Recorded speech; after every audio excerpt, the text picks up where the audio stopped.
Report with Sam Seder. The destiny of America is always safer in the hands of the people than in the conference rooms of any elite. Sam Seder. They are unanimous in their hate for me, and I welcome their hatred. We must guard against the acquisition of unwarranted influence, whether sought or unsought, by the military-industrial complex. The Majority Report with Sam Seder. Ever get the feeling you've been cheated?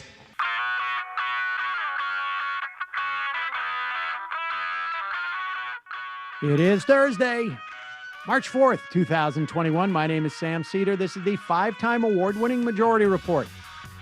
We are broadcasting live steps from the industrially ravaged Gowanus Canal in the heartland of America, downtown Brooklyn, USA. On the program today, Josh Brewer, labor organizer and representative of the Retail, Wholesale, and Department Store Union that is organizing the union push of Amazon in Bessemer, Alabama. Then we'll hear from Eric Levitz, senior writer at New York Magazine, on the state of the COVID relief bill in the Senate. Meanwhile, the House passes a landmark voting protection bill. The passage of that COVID relief bill was now likely going to happen in the weekend as Congress vacates for a day over the threat of a second Capitol attack. 7-day average of vaccinations tops 2 million people for the first time ever in this country, but experts fear a coming fourth COVID wave. Meanwhile, the Biden administration has quietly ceased drone attacks since the inauguration to reassess and rewrite Trump expansion, the rules of engagement. Georgia enacts Jim Crow voting restrictions. Alabama about to pass a law criminalizing any treatments for transgender youth. The International Criminal Court opens an investigation into war crimes in the occupied Palestinian territories dating back to 2014. And there are signs out of Kentucky that Mitch McConnell has begun to execute his exit strategy from the U.S. Senate. Lastly, Jim Jordan failed to report nearly $3 million in campaign funds. Also, just a reminder, not the first time he has failed to report. And ask some of his former wrestling students. All this and more on today's program. Welcome to the program, ladies and gentlemen. Emma Vigeland, who is with me nearly every day, is not here today. She is out sick. Hopefully we'll be able to return tomorrow. Let's get right into it quickly. We have Joshua, I think, in the waiting room as it is now. But just want to mention and show this clip, Mondaire Jones explaining on the floor why passing H.R. 1. This is a very, very comprehensive voting rights bill, anti-corruption bill that was actually passed in the last session of Congress. Of course, it expired, so it needs to be passed in this one. It died in the Senate, never even got a vote, as far as I recall. That will not happen this time. Whether it passes is another question. Whether there is whether this brings about filibuster reform is also another question. Here is Mondaire Jones, who is from freshman congressman from New York 17th, explaining why this is a crucial bill for American democracy. Of foundational importance.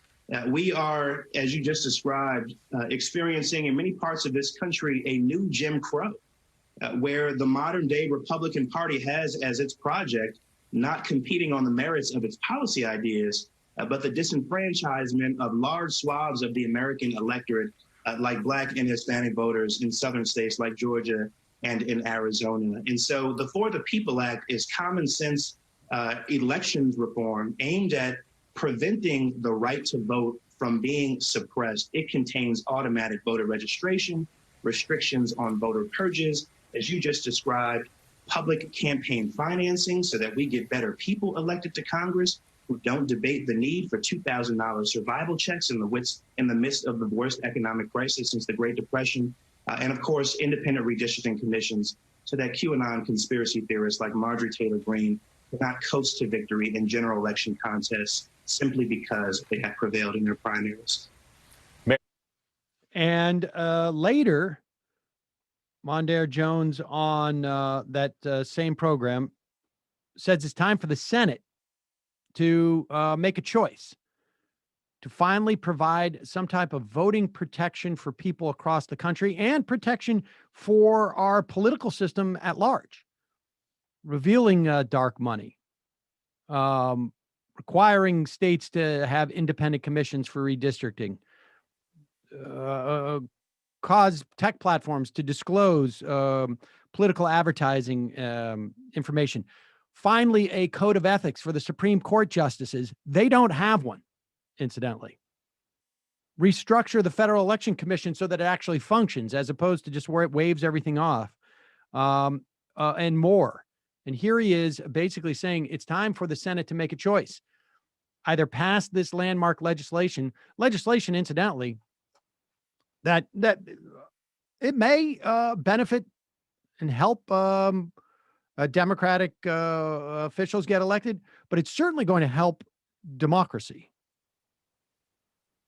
And I've got to tell you, if the Senate does not move on this, not only will many of the people who are blocking progress in the Senate, who ran on things like a $15 minimum wage and delivering $2,000 survival checks to the American people, not get reelected, but it will have a ripple effect throughout this economy. We will spiral further into devastation. And of course, we have to pass the Equality Act in the Senate, and we have to pass the George Floyd Justice and Policing Act, and a transportation and infrastructure bill, which we hope to pass in just a few weeks. And so we have to make sure that we are doing the things that we ran on, not adhering to old norms that have no place in the 21st century, like the filibuster, the Jim Crow relic that prevented so much civil rights legislation a generation ago, is now being used once again to block progress for the American people. And we should say Amy Klobuchar, who is the chair of the Senate Rules Committee, where that bill will first go, the H.R. 1. And I imagine the George Floyd police reform bill, which gets rid of qualified immunity, as well as outlining some of the police tactics that are used. She yesterday reportedly, according to Ari Berman, said that she supports ending the filibuster, at the very least, to pass the For the People Act, which is the H.R. 1 and would be S1 in the Senate. So we will see. This is going to be the next big fight. We will be talking about Eric Levitz about the first big fight, which is the COVID relief bill, which is still ongoing debates. And we will be back in just a moment with Joshua Brewer, who is the labor organizer and representative of the Retail, Wholesale, and Department Store Union that is organizing workers in Bessemer, Alabama, to unionize an Amazon warehouse. We'll be back in just a moment. Folks, today's show is sponsored by BetterHelp Online Counseling. They're giving our audience 10% off their first month when you go to betterhelp.com/Majority Report. Could be no better time, no greater need, and no better way in which to access a therapist. But for BetterHelp, it gives you access to your own fully licensed and accredited therapist via phone, chat, or video. A lot of therapists, particularly now, I mean, in general, this is the case, but particularly now, because of this pandemic is creating such stress, have long wait lists. And sometimes it can take you weeks. Sometimes it can take you months before you can see them. But when you sign up with BetterHelp, they match you with a therapist based on your specific needs, and you will be communicating with them in less than 24 hours. And one of the best things about that is not only will you be communicating with the therapist within 24 hours based on those needs, but if you find that you're not a good fit with that therapist, the beauty of BetterHelp is you don't have to wait another couple of weeks or months to schedule another appointment with a different therapist. If you don't think it's a good fit, you can switch to a new one at any time for any reason for no additional charge. They have thousands of licensed therapists from all over the country. They have therapists that have specialties that may not be available or readily findable in your area, or frankly, online for that matter. They also, BetterHelp tends to be more affordable than therapists you find through traditional means. You don't need to have insurance with BetterHelp. They also have financial aid options for those who qualify. This pandemic has been incredibly stressful for people. Very helpful to have a professional to talk to deal with this stress, whether it's sort of over a long-term period of time or even short-term. BetterHelp has given everyone in our audience 10% off your first month when you go to betterhelp.com/majority report. That's BetterHelp, H-E-L-P, betterhelp.com/majority report. We will put the URL in the video description if you're watching this on YouTube, and we will also put it in the podcast description. And as always, don't forget, it's your support that makes this show possible. I also just want to take the opportunity to say happy birthday to Hegemony Cricket, a longtime listener of the program. Here is a shofar.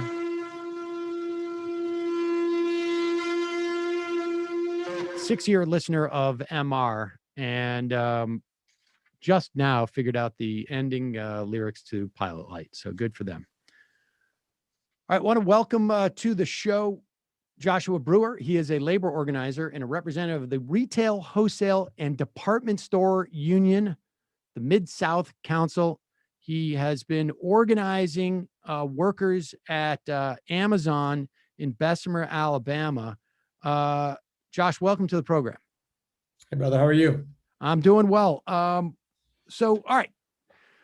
People have been following this, obviously, across the country. Sure. Give us a sense, though. I mean, we hear different stories about what it's like to work for Amazon. What are the Amazon workers in Bessemer in particular looking to improve? I mean, why are they looking to unionize? Sure. I think, ultimately workers reached out to us with late last summer, which is surprising being that this facility was opened in March of last year. So literally 3 to 4 months after the facility grand opened, they were reaching out to us. They had a tremendous amount of complaints, a lot of disorganization, overall just heat in the warehouse, a variety of things, break times, being terminated for unjust reasons. But their overwhelming concern was just a lack of overall empathy or care for what their concerns or their desires were. They didn't know who to report their issues to. If they were having COVID concerns or COVID questions, there was nobody to answer them. Their emails went unanswered. They felt unsafe. Overall, they just felt underrepresented. I think that's really been a key word that's come up a lot throughout this campaign, is this level of representation or really advocacy, somebody that's on their side. We all know what Amazon is interested in, and that's getting those packages out the door. But I think workers really walked into this kind of overwhelming sense of just being disposable and being uncared for. And so it was really just about a variety of things that would really only come through somebody looking out for their needs.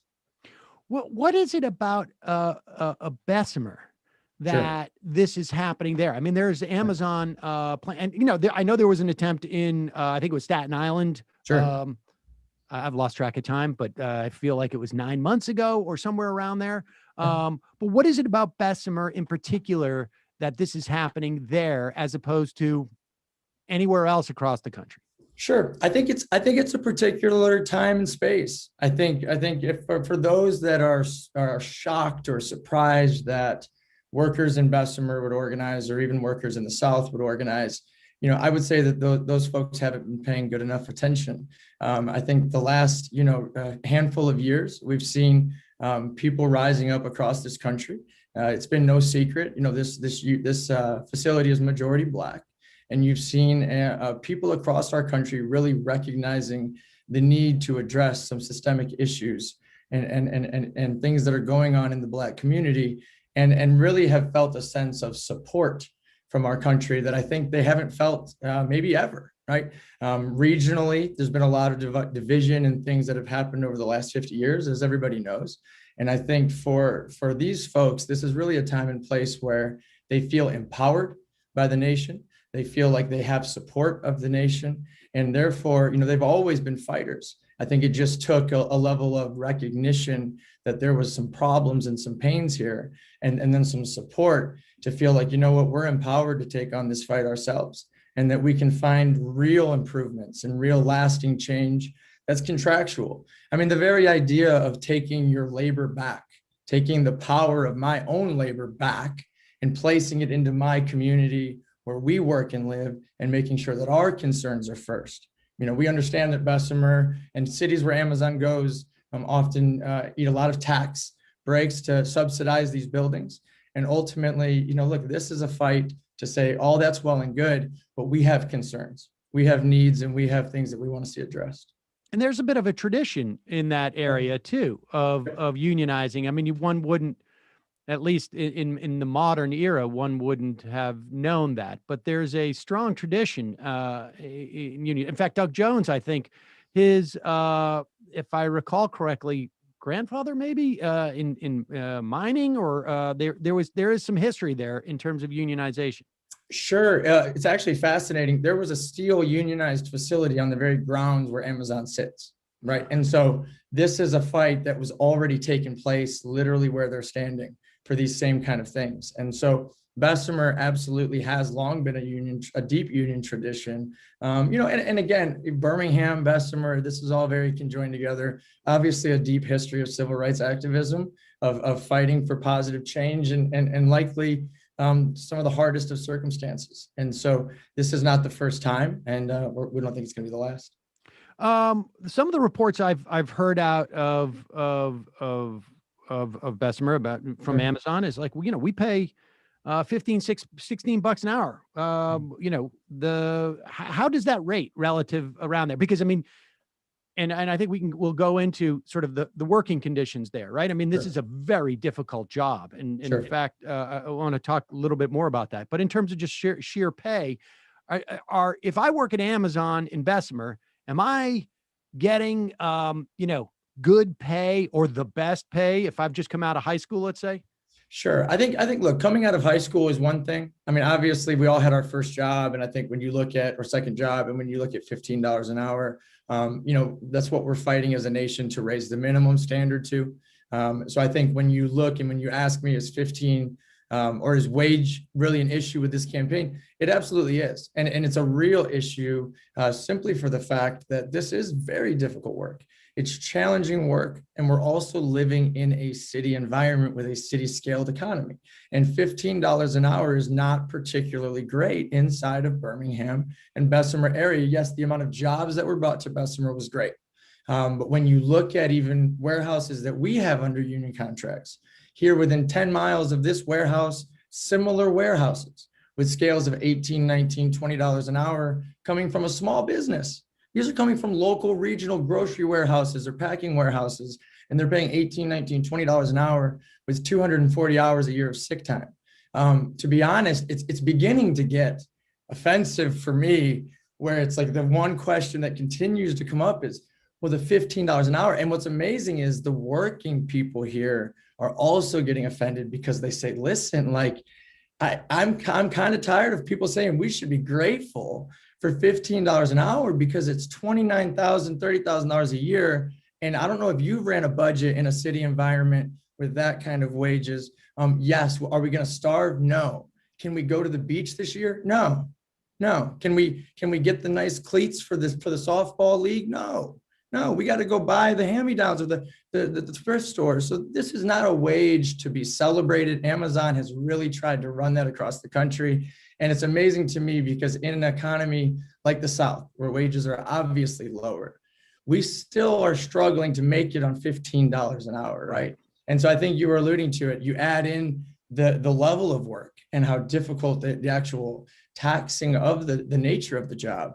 15 is actually the lowest that I could even find in this area. When you talk about those regional warehouses for local supermarkets, just out of curiosity, the CEOs of those, are they making billions upon billions of dollars over the course of COVID? I mean, I'm just curious if any of those regional warehouses have owners who are saying, I don't know what to do with my money. I may have to figure out a way of going to Mars so I can spend it. I'm just curious. No, it's pretty incredible, actually. I think you know the answer, and it's a great question. I mean, these folks are, look, we sit down with some of these smaller businesses and regional businesses, and we negotiate these contracts. And they open up their books, and they say, here's the books, here's what we made last year. Look, I started this business. I'd like to make a little more than the employees. Obviously, that's understandable. And so we look at that, and then we do common sense wage increases, make sure that their employees are taken care of. Everybody shakes hands. They've got happy employees. They make plenty of money. It's a functioning society. Amazon just doesn't want to participate in that, to your point, because $75 billion a year profit for one man is nice.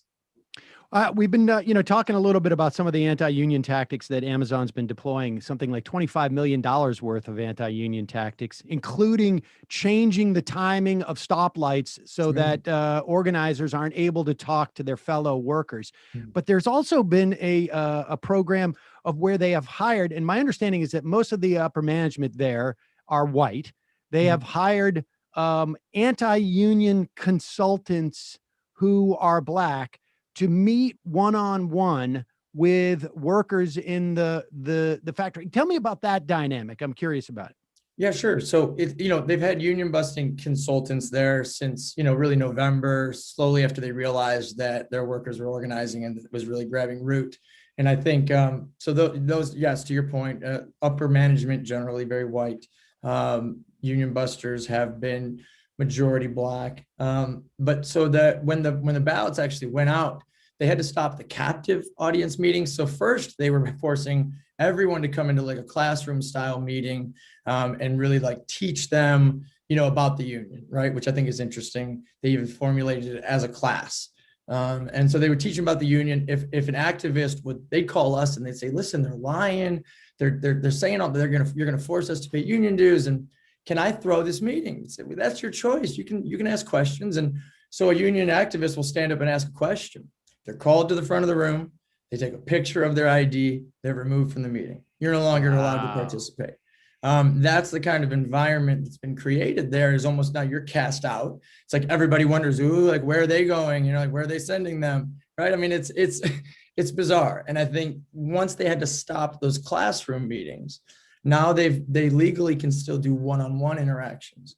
And so at $3,200 a day, which is what each consultant is being paid, that's filed on their LMs.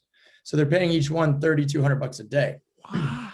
To approach 6,000 workers on a one-on-one basis. How many of those consultants must they have going around that facility?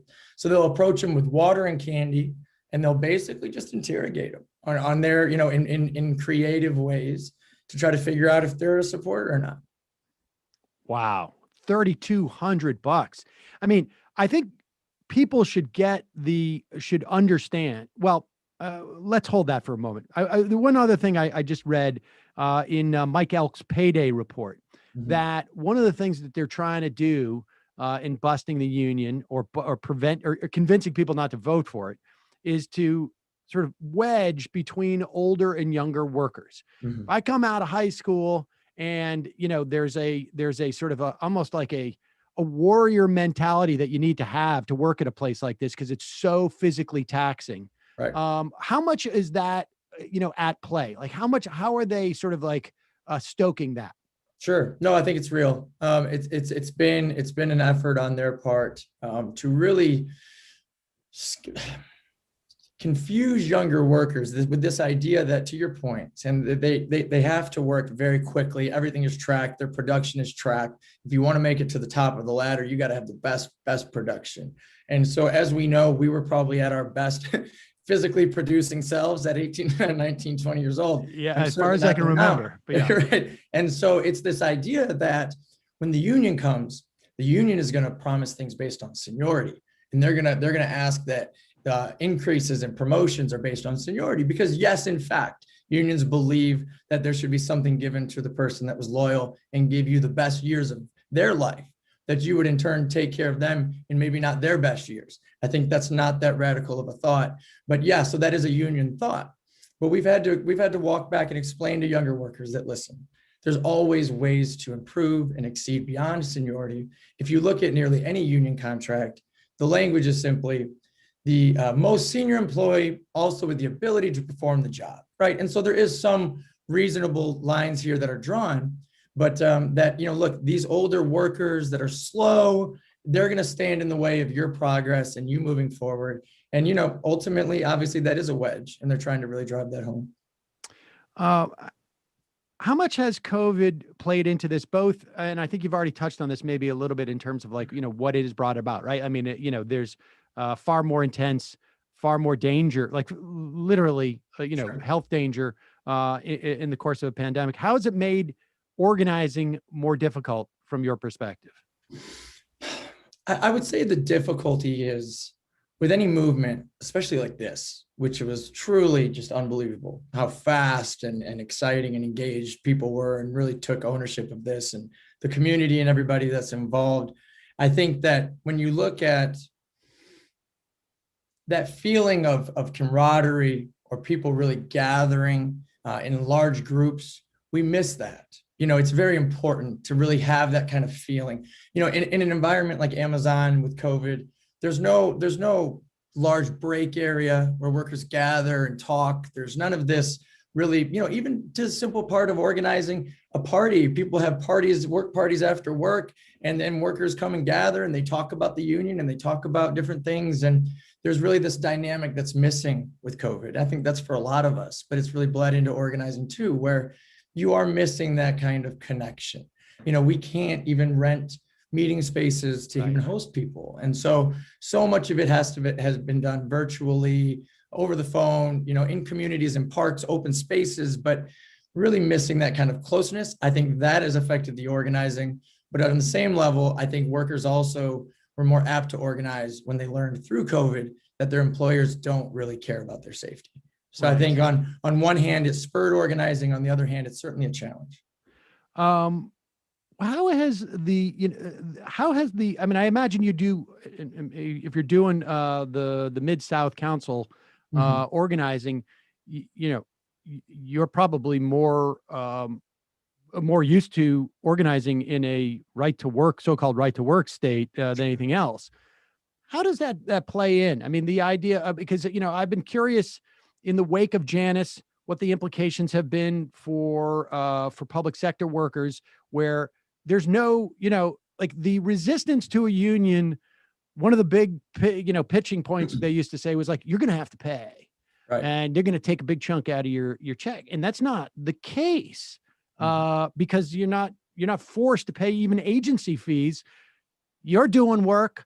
You got lawyers who are going to organize, who are going to negotiate a better deal. Maybe it's more cash. Maybe it's also better breaks, et cetera, et cetera. You're not going to work in a steam house. Right. Somebody's got to pay them, but they're not required to. So how does that does it make your job easier on some level, or how does that come to play? Sure. I think it's just different. I've been asked this a lot, and I really had to kind of think about what it would be like to organize in a non-right to work state and what that would look like. I think look, the law is designed to weaken unions. It's designed to weaken unions in the fact that it's very time consuming. Even if all employees, which has been our experience, once we organize a shop, we bring good benefits, we bring good representation, majority of employees join. It's not really that big of a problem. But the problem comes from having to, literally the time it takes to go and fill out. Everybody individually has to have these different forms and different joining things. And with high turnover facilities, it really creates a tremendous amount of just overall burden on the union to keep up with it. Most workers, again, in our experience, join the union. And so, when it comes to organizing, look, if we weren't right to work, we'd have stronger unions. And we'd have more ability to organize bigger and better And so, does it help in some ways to maybe say, hey, there's not as much of a commitment up front. We can kind of show you what we can do, and then you can make that decision. I think that might help. But overall, when you look at the negatives to it and how much it really weakens what we're able to do as far as being able to organize on bigger and better scales, obviously it's not an advantage, I think, by any stretch of the imagination. Right. But it can be, in some ways, certainly. Amazon has very much tried to misinform workers and say that they're going to have to pay those agency fees and they're going to have to pay dues. But it's just, again, they've told a lot of lies. So it's nothing new. I'm not terribly shocked by that. Yeah. To be honest with you. What's interesting about this and why people should care across the country is because Amazon, and you tell me if I'm wrong, but I can't imagine that Amazon, like I say, the billions of dollars that are just, that are just flowing through them, that they really care that much about what happens in one warehouse in Bessemer, Alabama. What they care about is if it happens in Bessemer, what happens in Bessemer does not stay in Bessemer, right? Like if there's one place in the country where unionization works, then they're very nervous about that, right? I mean, they're not spending $25 million and putting people on the floor who have, $3,200 a day because they're worried about this, paying an extra buck to, just these workers. Is that right? No, you're spot on, Sam. You're spot on. Amazon, like I'll tell you what really Amazon, the beautiful thing about this is it's too late for Amazon. What Amazon was terrified of already happened. And that was that the federal government would certify an election at one of their warehouses because it shows unequivocally, scientifically, that over 2,500 or 2,700 of their own workers wanted to form a union as verified by the federal government. Okay. And that was the fear the whole time, because once it became public that this isn't some disgruntled workers, this isn't some, groups over here that are just coming after Amazon. This is a very real systematic problem between Amazon and the relationship with their workforce. And once that became known on a real scale like it has now, I think the organizing activities are going to pop up all over the country, and not just at Amazon, all over. And so I think that is what they were afraid of. I think that is how you go from 2,000 employees to 6,000 employees in the matter of 3 months. I think that is how you do all the things they've done to try to, like you said, to try to stop this ever from becoming even to this place, because a coin flip election is too close for Amazon's comfort. They can't even stand the thought of a coin flip.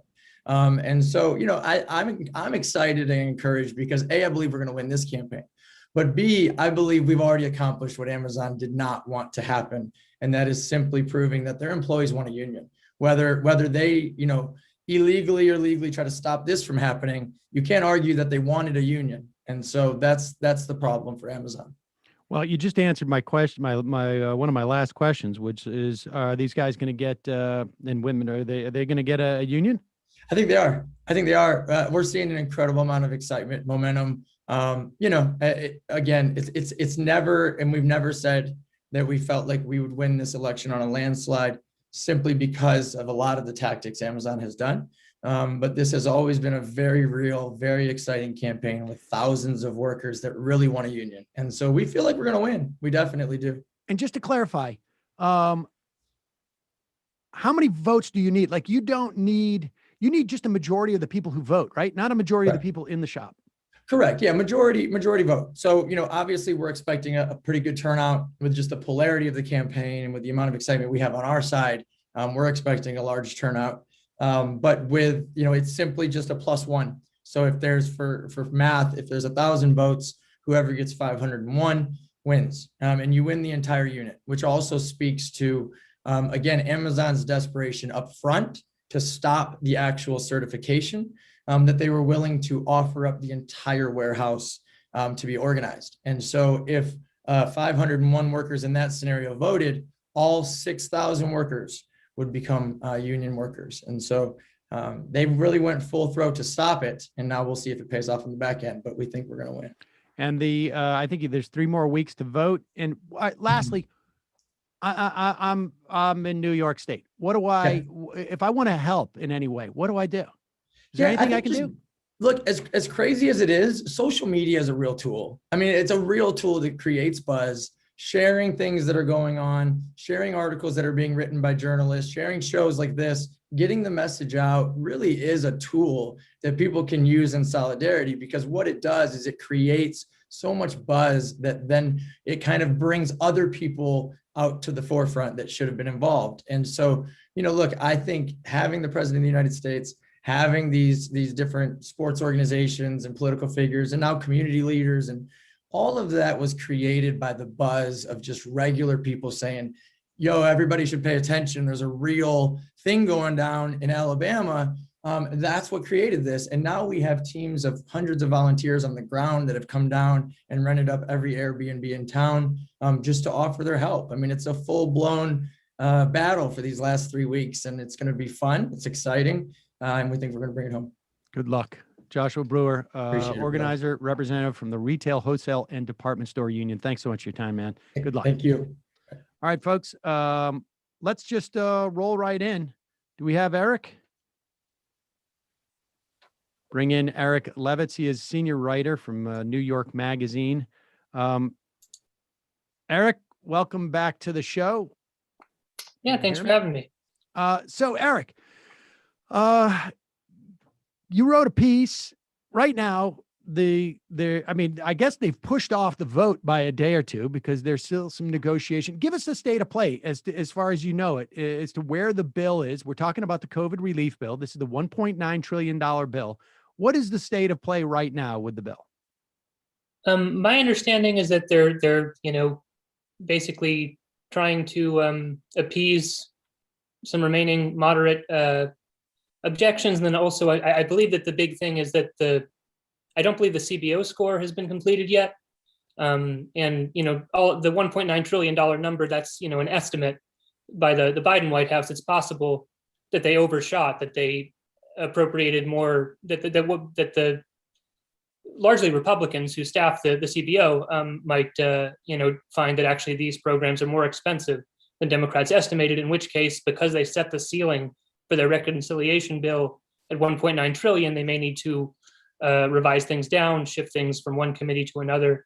But my understanding is that they're in this kind of reconciliation, rules compliance plus moderate appeasement stage. I mean, can you help us just explain that to people, because I think that people don't fully understand that point, that they set a number first because they have this sort of vague notion. I mean, this is a very bizarre way of doing things, right? Yeah. But they set a number, and presumably that's like, hey, we've got this thing we're going to sell on TV. Let's make it $39.99 because, it doesn't sound like $40, but it basically is. And we'll get them on the shipping and handling or whatever. But they set the number $1.9 trillion. There's a resolution that the Senate passes that says we're going to pass a bill that is $1.9 trillion big. And then they go and figure out how they're going to fill that up. And then they're not sure if they've filled it up to the right level. So it's conceivable, but unlikely based upon who's staffing the CBO at this particular time, that they could have extra room in that, in those buckets, right? But also just delineate for us how it works with the different committees as well. Yeah, I mean, I'm not a huge expert, but yeah, basically there's a further complication, which is that not only do you have a ceiling on the whole bill of 1.9 trillion, but within that, each committee is assigned its own cap on how much it can spend. And because certain provisions fall under the jurisdiction of some committees, but not others, that complicates, if you do need to make adjustments, you can't, you don't have total flexibility because you can't just take from one committee or whatever. And then the other aspect of it is, yes, one thing, the CBO scored the minimum wage is actually increasing the deficit, contrary to what Sanders argued. So that coming out ostensibly creates some space that wasn't anticipated. But yeah, it's not entirely clear, how the CBO is going to score everything. And so it is possible that they'll find they have extra room. But my understanding is, part of the reason for what I was writing about, the motivation behind caving to moderates on the eligibility for the checks was that, maybe we could use a little more headroom anyway. So I want to get into that in a moment. Yeah. When the CBO scored the $15 minimum wage, and like you say, Sanders had multiple studies that showed it would actually add revenue to the budget. But the CBO score says that it was going to cost $64 billion over the course of 10 years, right? This is the 10-year horizon is my understanding. That's the number I remember. Yeah. And so when that comes out, does Sanders, who as the chair of the budget committee, if the $15 minimum wage was in his silo, his jurisdiction, if you will, his little sort of fiefdom, does he look around and say, okay, well, what can we now, because we have been, as the budget committee, essentially granted X percentage of that $1.9 trillion, let's just say for the sake of math, $500 billion. Now we have $64 extra billion to play with. Does he say, okay, we're going to raise one of these other things, or, hey, you senator from West Virginia, you're on my committee. What, you have anything that you think could cost $64 billion? I mean, is that the way this works? Yeah, well, I think it would, hypothetically. I'm realizing, because we're operating from, if Sanders went into this process thinking that the minimum wage is actually a revenue raiser, then perhaps the initial package of things that they were planning to do through the budget committee might actually be, higher. Might be less headroom, in fact. Right. Yeah. Because he had thought there was more headroom because this was going to bring revenue in. And just to be clear with everybody, you need to hit that $1.9 trillion. You can't go over it. And certainly you don't want to go under, because you've already, everybody thinks you're passing something for $1.9 trillion. You can't go over it. And he thought that was going to offset the expenditures. So he may have. Right. So that falling out may actually give him less headroom. But yeah, what you described as the process, if in fact, there turns out to be extra space, then the committee can decide to put more money into one bucket or another. So, all right, let's talk about this that you wrote about, I guess it was just yesterday, that the moderate Democrats, and when we say moderate Democrats, a handful of moderate Democrats, you wrote, who are we talking about? Do we know? Well, it looks like Joe Manchin and Jeanne Shaheen from New Hampshire were the most vocal, I think, about supporting this particular provision. I would guess that I believe that Kirsten Sinema had made noises about the eligibility, but I'm not 100% on that. But Manchin, certainly this was a big cause for him to target the checks to a certain extent more. Okay, now I can on some level, Joe Manchin makes a little bit more sense as to why he doesn't see a cost associated with this, I think. I mean, so just tell us exactly what happened. There are these $1,400 checks. Many people feel that they should be $2,000 checks just because that's what they were told they were going to be when they voted in Georgia. And we should just remind people, they were told that after the $600 checks had passed. So there was no asterisk when people were saying $2,000 minus, of course, $600 that already passed last month. That never happened. But $1,400 checks. And the question is, who is eligible for these checks? Right. So tell us how it changed. Yeah. So the Biden White House from the beginning was pretty hardline in terms of the income limits at which, up to that limit, you get your $1,400. And that's been fixed for a while at $75 for an individual, $150 for a couple. And the difference is that you had previously in the House version, a phase down such that, you make $75,000 a year, you get $1,400 from the government. You make $80,000 or, $81,000, you probably get, I don't have it in front of me, but, like $1,200 or $1,100. And it's slowly the amount that you get from the government phases down until it, I believe, phased out at $100 for individuals and $200 for couples, I believe. Yes. And so what they've done, because the Biden White House is like pretty firm on those limits in terms of, we want people who make 75K to get the 1,400. They've just rapidly altered the phase down such that if you make $75,000, or you're going to get $1,400 check from the government, and also like a $1,400 check, maybe for I believe it's also that for your children. You're going to get a pretty big payday. But if you make $80,000 $1 a year, you're going to get zero. So the structure of it is such that it's not actually something that actually appeals to like moderate wonks. So like you have the PPI, I think, the Progressive Policy Institute, the sort of Orwellian named they're really to the right of third way at this point, sort of in terms of being fiscally responsible Democrat think tank. I think his name is Ben Ritz, I think, from them, was expressing anguish at the experience of if you just had let the ideologues have their way, they would have had a better policy, because this is the kind of thing that moderates are supposed to hate. Like, this discourages work, right? I mean, if you're in a position where you can work a few more hours, but that's going to bring your salary or your yearly annual income from 75 to 80,000, you're suddenly going to pay 70% tax on your last $5,000 of income, and it's not going to be worth it to you. So I don't know exactly how many people are actually going to find themselves in that position, but this is just not something that even centrist wonks think is a good idea. Right. I mean, it's both politically, it seems stupid, and it also, from a policy standpoint, because there's such a steep cliff, and there's such a binary, it's so binary as opposed to a slow ramp down. How many millions of people are not going to get a check from Joe Biden, but did get one from Donald Trump? Yeah. So it looks like from one estimate, it's going to be 12 million adults and 5 million children.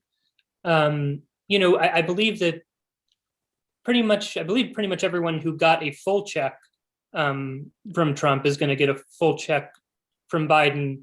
But, a lot of people who were poised to get, $1,000 check.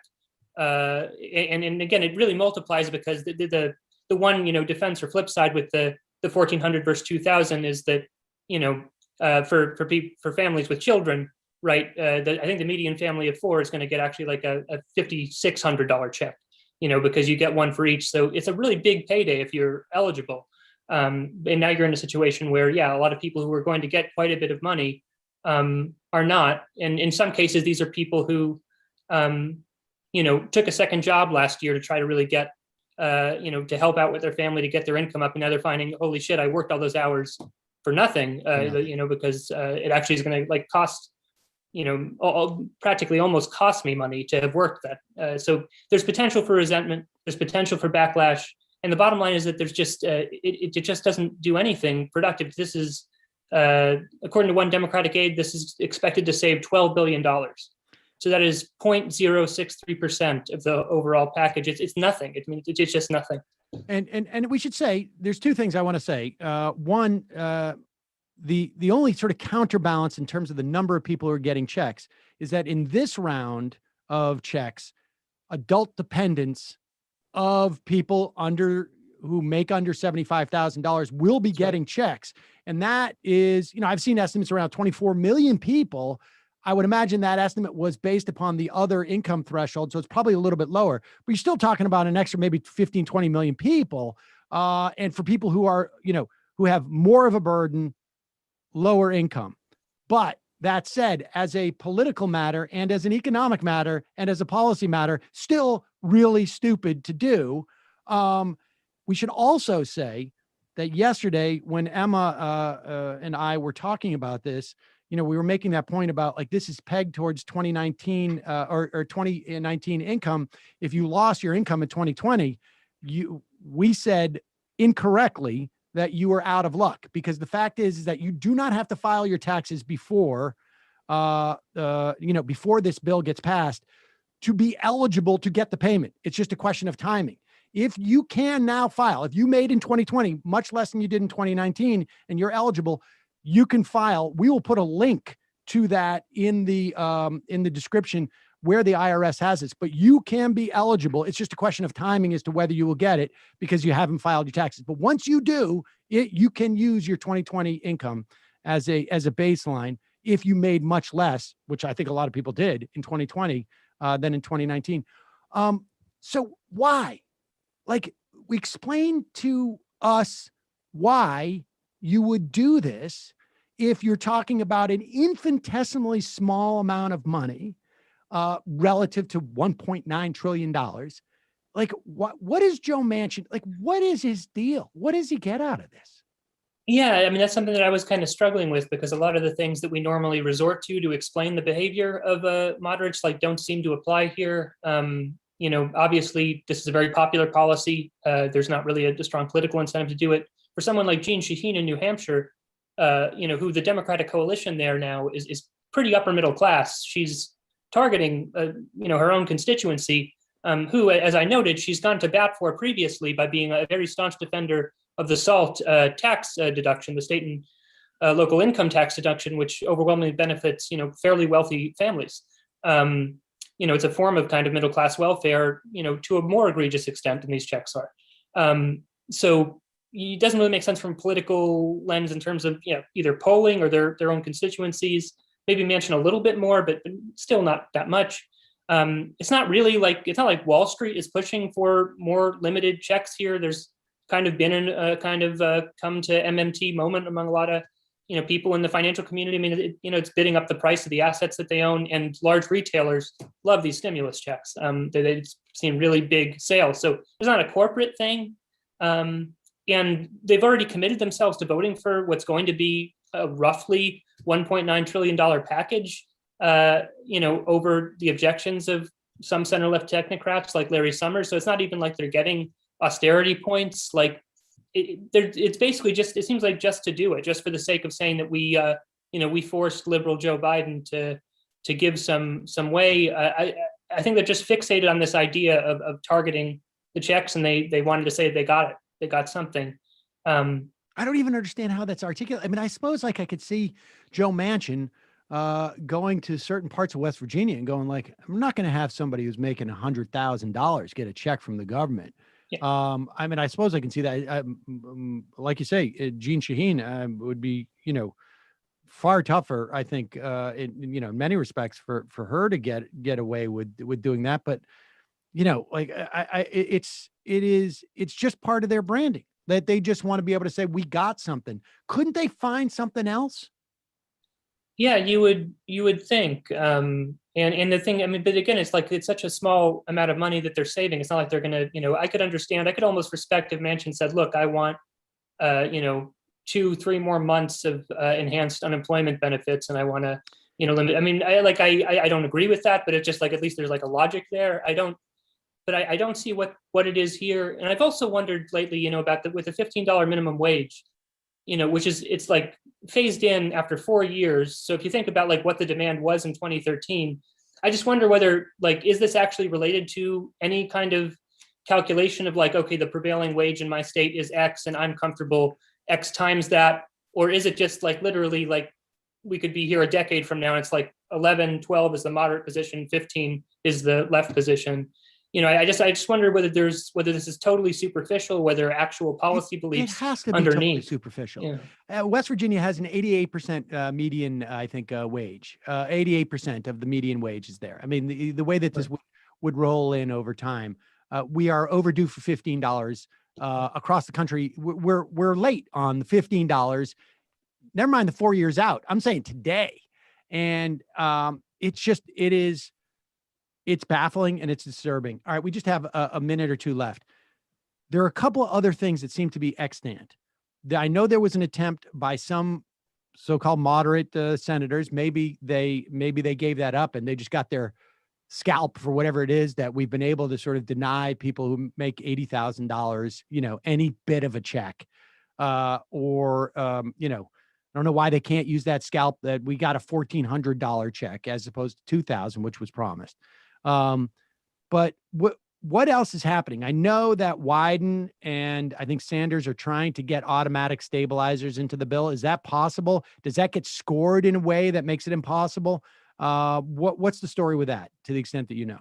I haven't been following the latest push that closely, but I know that in the past, that's been the big issue. That's why in the HEROES Act, even, when that was largely a messaging bill, and when that was at a time when, Democrats had reason to fear that this would be their last bite of the apple, that Republicans would keep the Senate, and then Biden would be presiding over this economic crisis that McConnell would refuse to help with. So there was a really strong incentive to get automatic stabilizers, which is to say enhanced unemployment benefits automatically kick in when the unemployment rate is below a certain threshold. We don't need to rely on Congress to do its job. It's just going to happen.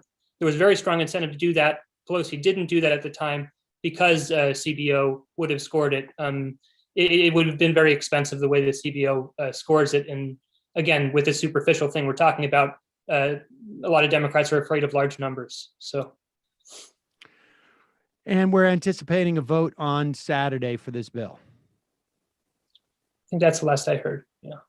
All right. Well, Eric Levitz, thank you so much. If you ever figure out what Joe Manchin is doing here, I mean, he's got his Republican governor was complaining about lack of $2,000 checks, and presumably at the same sort of like income spectrum as the other checks were.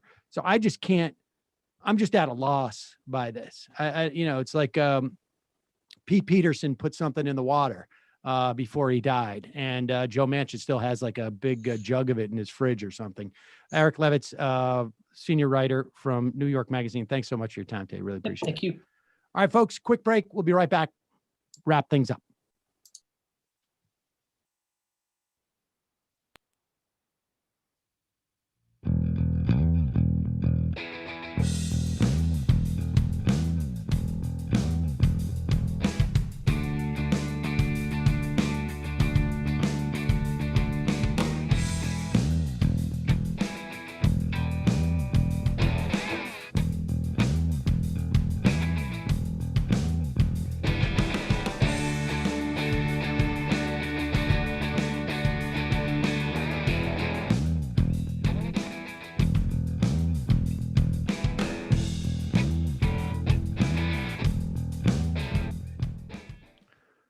We are back. Got just a minute here. There's been some talk that, and people understand, the bill originates in the House. It heads over to the Senate. If the Senate materially changes it, which they will, I mean, it's not going to be the exact same bill. This income spectrum difference is enough that it has to go back to the House and pass. And then when that is, when the bill is the same in both houses, they get to conference, they make sure they iron that out, and that's when it becomes law. There is an opportunity for folks in the House, progressives, to say, not voting for this. And then presumably it would go back into some type of negotiation.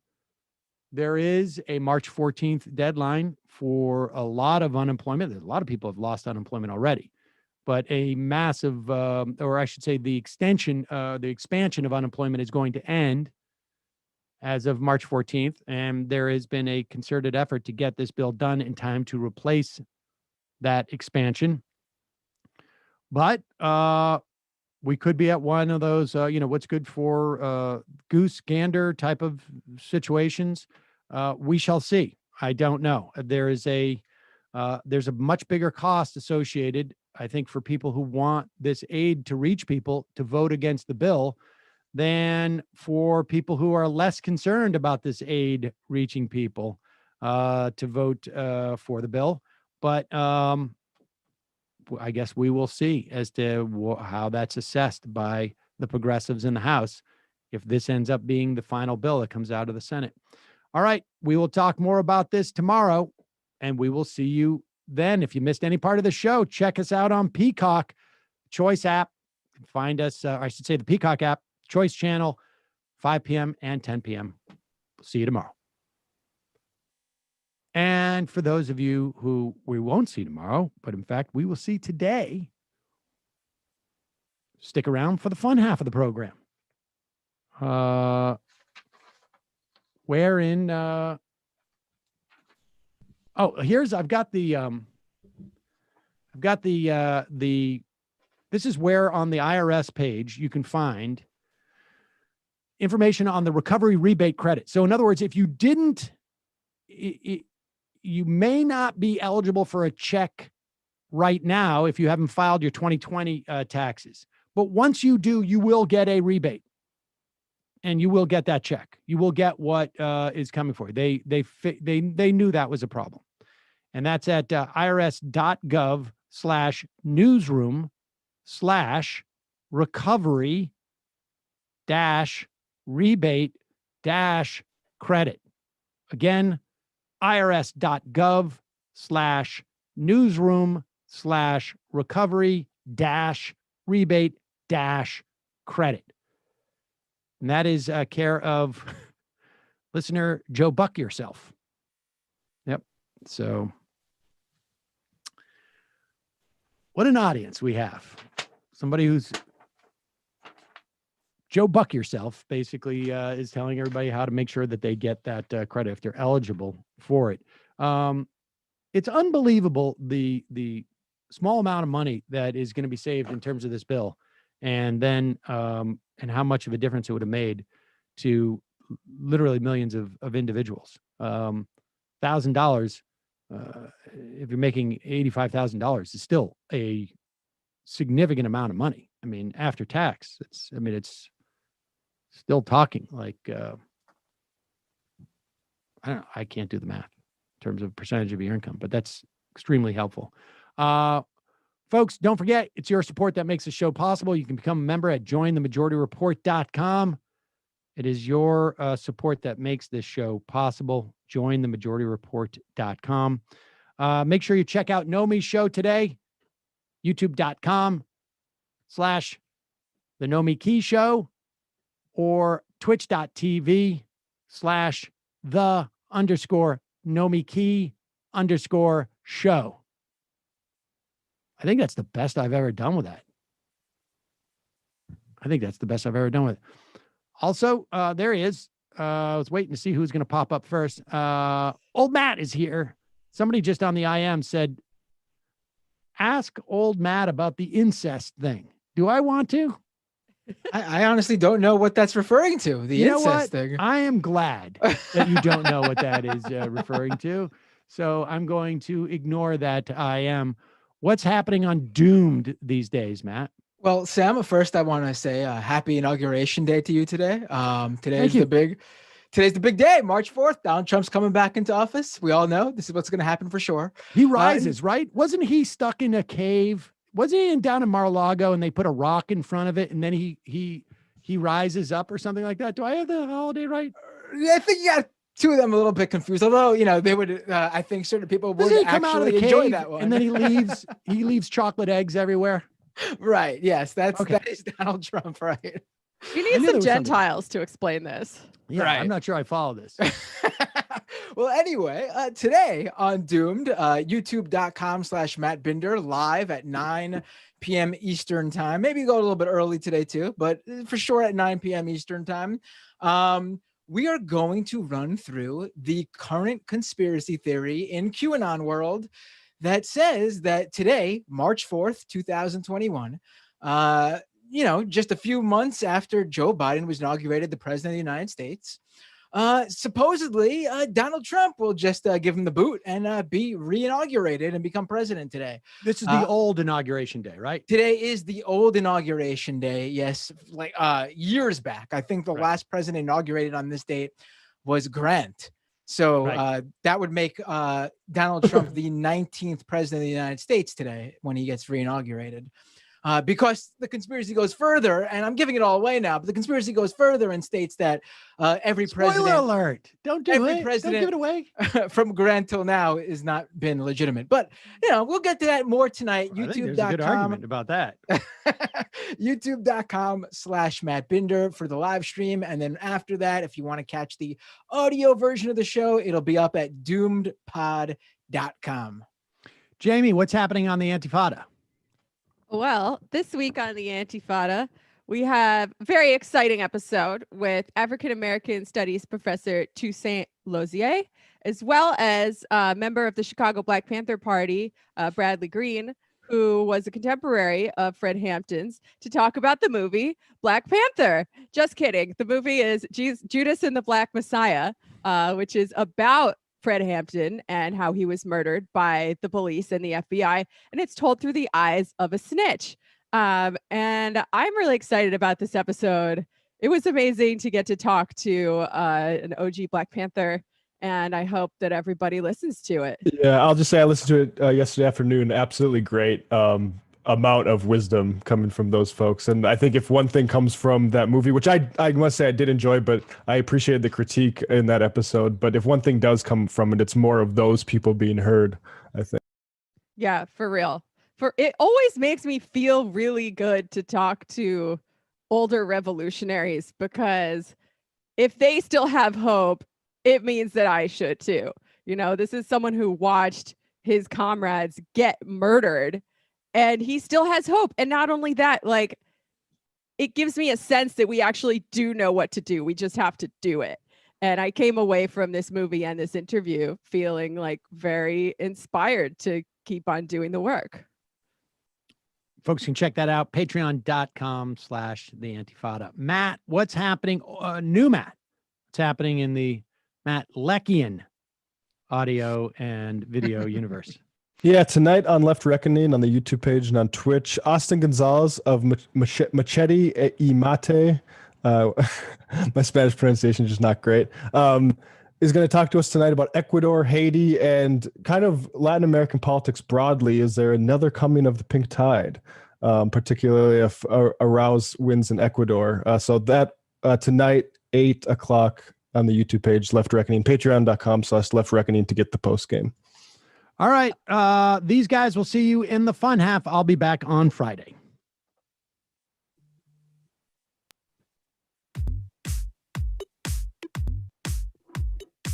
Left is best. Jamie and I may have a disagreement. Yeah, you can't just say whatever you want about people just because you're rich. I have an absolute right to mock them on YouTube. He's up there buggy whipping like he's the boss. I am not your employer. You know, I'm tired of the negativity. I'm sorry. I didn't mean to upset you. You're nervous.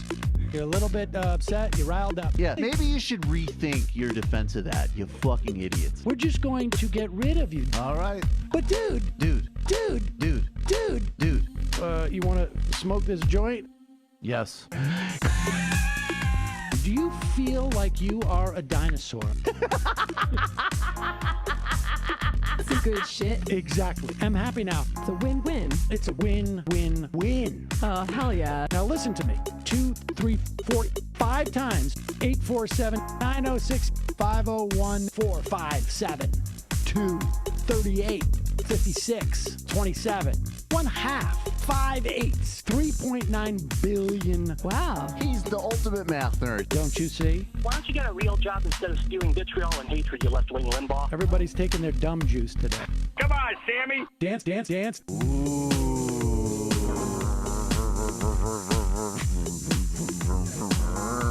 Rand Paul. I had my first post-coital scene with a woman. I'm hoping to add more moves to my repertoire. All I have is the dip and the swirl. Fine, we can double dip. Yes, this is a perfect moment. No. Wait, what? You make under $1 million a year. You're scum. You're nothing. Excuse me? Fuck you, you fucking liberal elite. I think you belong in jail.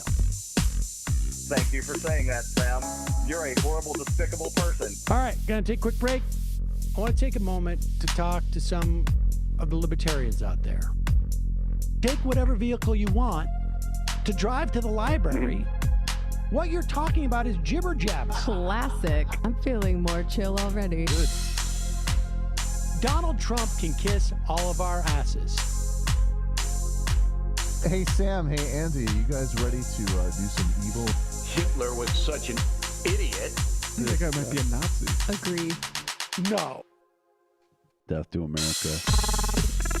You. Yes. Wow. Wow, that's weird. No way. Unbelievable. This guy's got a really good hook. Throw our hands up. Ooh. but Sam, I gotta get off. No worries. Let's. I want to just flesh this out a little bit. I mean, look, it's a free speech issue. If you don't like me, Hey, shut up. Thank you for calling into the Majority Report. Sam will be with you shortly. And we're back. What's up, everyone? How are you doing, Jamie and Matt and Brendan? I'm all right. I'm really excited that I got to interview a OG Black Panther this week. I'm riding pretty high on that. And Nice. it's my birthday on Tuesday. So, I should probably start doing fun stuff like now. Oh, in well, the happy fun half. birthday. If I don't, I'm not going to see you in terms of being on the show until next Thursday. Well, thank So, you. Happy birthday. Thank you, Matt. You have any plans? I know you said you have to get Happy on it, birthday, but do you Jamie. have Thanks. Yeah, I feel like I'm not even supposed to talk about it because everyone gets mad at me when I hang out with anyone. But I will be having an intimate dinner with my best friends and maybe some drinks afterwards. We'll see how it goes. And then my best friends and I are absconding to a cabin the following weekend to, have a little R&R. Nice. Well, I hope you enjoy, and I hope it's fun turning 21. I think you'll enjoy it. Oh, bless your heart. So let's I know there's a clip you really want to get to. So you know what? Being that it's your birthday soon, let's my gift to you is that you can get right to it right now. Go ahead, Jamie. Oh boy. Okay. Well, My gift to you is putting you on the spot. Happy birthday. Oh, well, thank you. I was just a little distracted because other Matt is having some connection issues, but perhaps it's a Thursday in wherever Matt lives in Brooklyn, and apparently that means the internet in that part of New York just shuts down every Thursday. Except it's I think am I coming through okay? Hopefully it'll be working. Hopefully it'll be working tonight for Left Reckoning. But yeah, I don't know what happens on Thursdays. It's like there's probably some secret like Bitcoin mining operation that really gears up on Thursday or something. Right. It's always good to schedule your show for the one day that you have internet issues. Oh man. Well, But we it can hear you happens. now. So shall we persevere? Shall we? Yeah, persist? yeah. Let's continue. Yeah. Okay. I actually let's do some chat related content. People are wondering why we didn't cover the CPAC Odin stage. And I have an answer for this, but do you guys have an answer for this? Do you think we should have covered this, or what is your opinion on that particular controversy? I do, and it's another spoiler for another topic we're hitting on Doom tonight, youtube.com/Matt Binder. But, I'm not going to hold it from the people. The people have a right to know. No, I mean, I think it's worth covering to set the record straight because it's not true. Sometimes a stage that just coincidentally looks like an old Nazi logo, it just is that a coincidence. There's nothing to it. There is no devious plot to secretly make the stage turn into a logo that gives a wink and a nudge and a wink to a certain far right sect of the Republican Party, because they don't need to do that. I mean, I was gonna say the text. You have to look for subtext because the text is actually just like, "Don't let them replace us" type white nationalism. Right. Wow. I mean, to go into the specifics, people have tracked down the company that actually designed the thing, and it's like basically a DC or Maryland or something like company, and they've done a whole bunch of work. I mean, maybe a worker there is a secret Nazi, but I kind of doubt it. Like it's you just it's just a coincidence. But I was gonna say it's only relevant because of what they actually do. Like right, like there's actual like white nationalism there. Right. You don't have to look for the subtext, but go on. Right. Yeah. They don't need to put it in the stage set design for sure. Also, I mean, it's if you're going to do that, you do it exactly how the thing looks like. And quite frankly, I mean, it looks like a lot like it, but it's not an exact like carbon copy replica. I mean, that's the whole point of doing a wink, wink, nudge, nudge, hidden secret thing in there, you know? It's sometimes a coincidence is just that, a coincidence.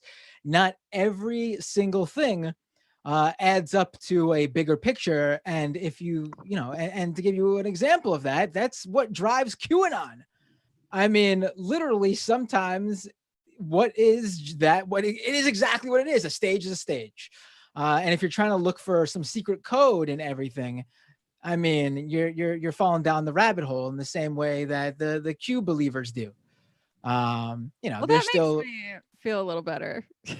they're still referring to Q drops from 2 years ago, matching them up with the current date that he or she or they posted it 2 years ago, and then pulling different words out of that 2-year-old post to try to fit in to the puzzle of what's going on today, to try to go, oh, he was trying to tell us that years ago, and this is why this fits, and this is why this works. I mean, no. Well, no, I mean, there's enough real Nazi shit in the world for us to be concerned about, that we don't need to be inventing it. But am I coming through enough to talk about some of that actually like crypto Nazis signifying? So here is one real example. This is from the Imperial Palace Hotel in Las Vegas. And if you look at the top of that, a lot of like kind of those right edges, right? Looks a little bit swastika-y. Now, I only bring this up because I know the backstory of the guy who designed this, or who owned this hotel. His name was Ralph Engelstadt. He was he also a big donor. He's from North Dakota, and he made a lot of money in casinos. Big Nazi, was too Nazi for Las Vegas. The Chamber of Commerce penalized him for having Hitler-themed birthday parties, with like, and he owned like one of Hitler's cars or Mussolini's cars or something like that. So I'm like, I think he designed that. I think it to be a little bit swastika-y. It's called the Imperial Palace, right? So like, but it's only relevant because of the other work that the guy did. And I think that's what always the focus should be on, right? Like Ralph Engelstadt also, he donated to University of North Dakota so they could build a hockey stadium, and then put the face of the Fighting Sioux mascot all over it. So it made it harder to remove in case the political correct crowd, which ultimately came for and got that nickname removed. And so he was like an actual Nazi, too Nazi for Las Vegas. And so like stuff like that does exist. But in this case, no, sorry, folks. I don't think it was real. Maybe, I don't know. I've got some Antifa friends from like 10 years ago who have a lot of experience looking around for runes and stuff at punk shows. So maybe I should call them up. You know what People I'm talking say, about, like, Matt. Right. Yeah. Like, as far as like literally the same shape, like, I just think once you look into the provenance of who designed the stage, it's like, it's not that interesting. It's just a shape. I don't know. I feel like people are getting too focused on surface level things and not like the actual, say, content of CPAC, which is already that. I don't know. I heard the opener was Death in June. I am suspicious. Oh, literally only Matt Binder enjoyed that joke, but that's okay. There's probably a few others out there. I mean, I make a really niche jokes way too often. And I mean, if you ever wonder why if you ever wonder why I'm not so more successful, it's probably because I'm making jokes for a max of like 10 to 20 people. Quality over quantity. That's what I say. Right. I agree. I agree with this whole thing. I mean, I see people are telling me that I see a few messages. Oh, wait, I didn't sign into the, I'm seeing this on like YouTube and Twitter. Hold on. Give me a second to log into the IMs and the phones. I forgot Emma's not here. But yeah, I mean, it does look a lot like it, but again, it really isn't exactly. I mean, if you want to really get down to it, the edge parts like that look like, I guess, the fin. Let's say the whole thing looks like a fish. The end part that looks like the fins is not quite. They're not quite short enough. They don't exactly match exactly what that Nazi logo looks like. And again, if you're gonna do that, you do exactly what it like you showed in the the roofing of that Las Vegas hotel. Like, yeah, it's not a complete swastika, but it looks, but you also know the background of the guy, and it also that part of it looks accurate. But yeah, I think we're already falling too much into talking about this. I don't think there's much there. Well, P.S. Death in June's a fascist band for anyone that didn't get that from context clues. And Antifa really does not like them. I guess if you wanted to make that joke more mainstream, could have said, like, I guess Screwdriver. I mean, the most famous of all the straight up punk white supremacist Nazi band. Well, Matt, I'm a goth, so Death in June is more famous to me. Oh, well, I think to most people. 40-year-old band from England. What's that? Death in June.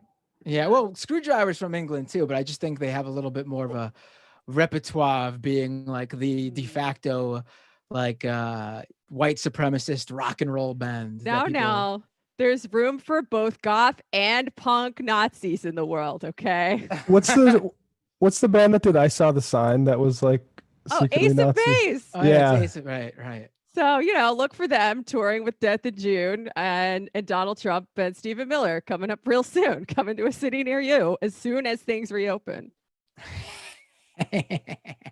Oh, and just one bit of advice, because often people will see there's two swastikas, right? There's the one that points to the left, which is the one that is, I don't know the provenance, but like Hindi or something, right? Comes from Buddhist, right? And all you need to look for is which way the spokes point. If they point to the left, that's okay.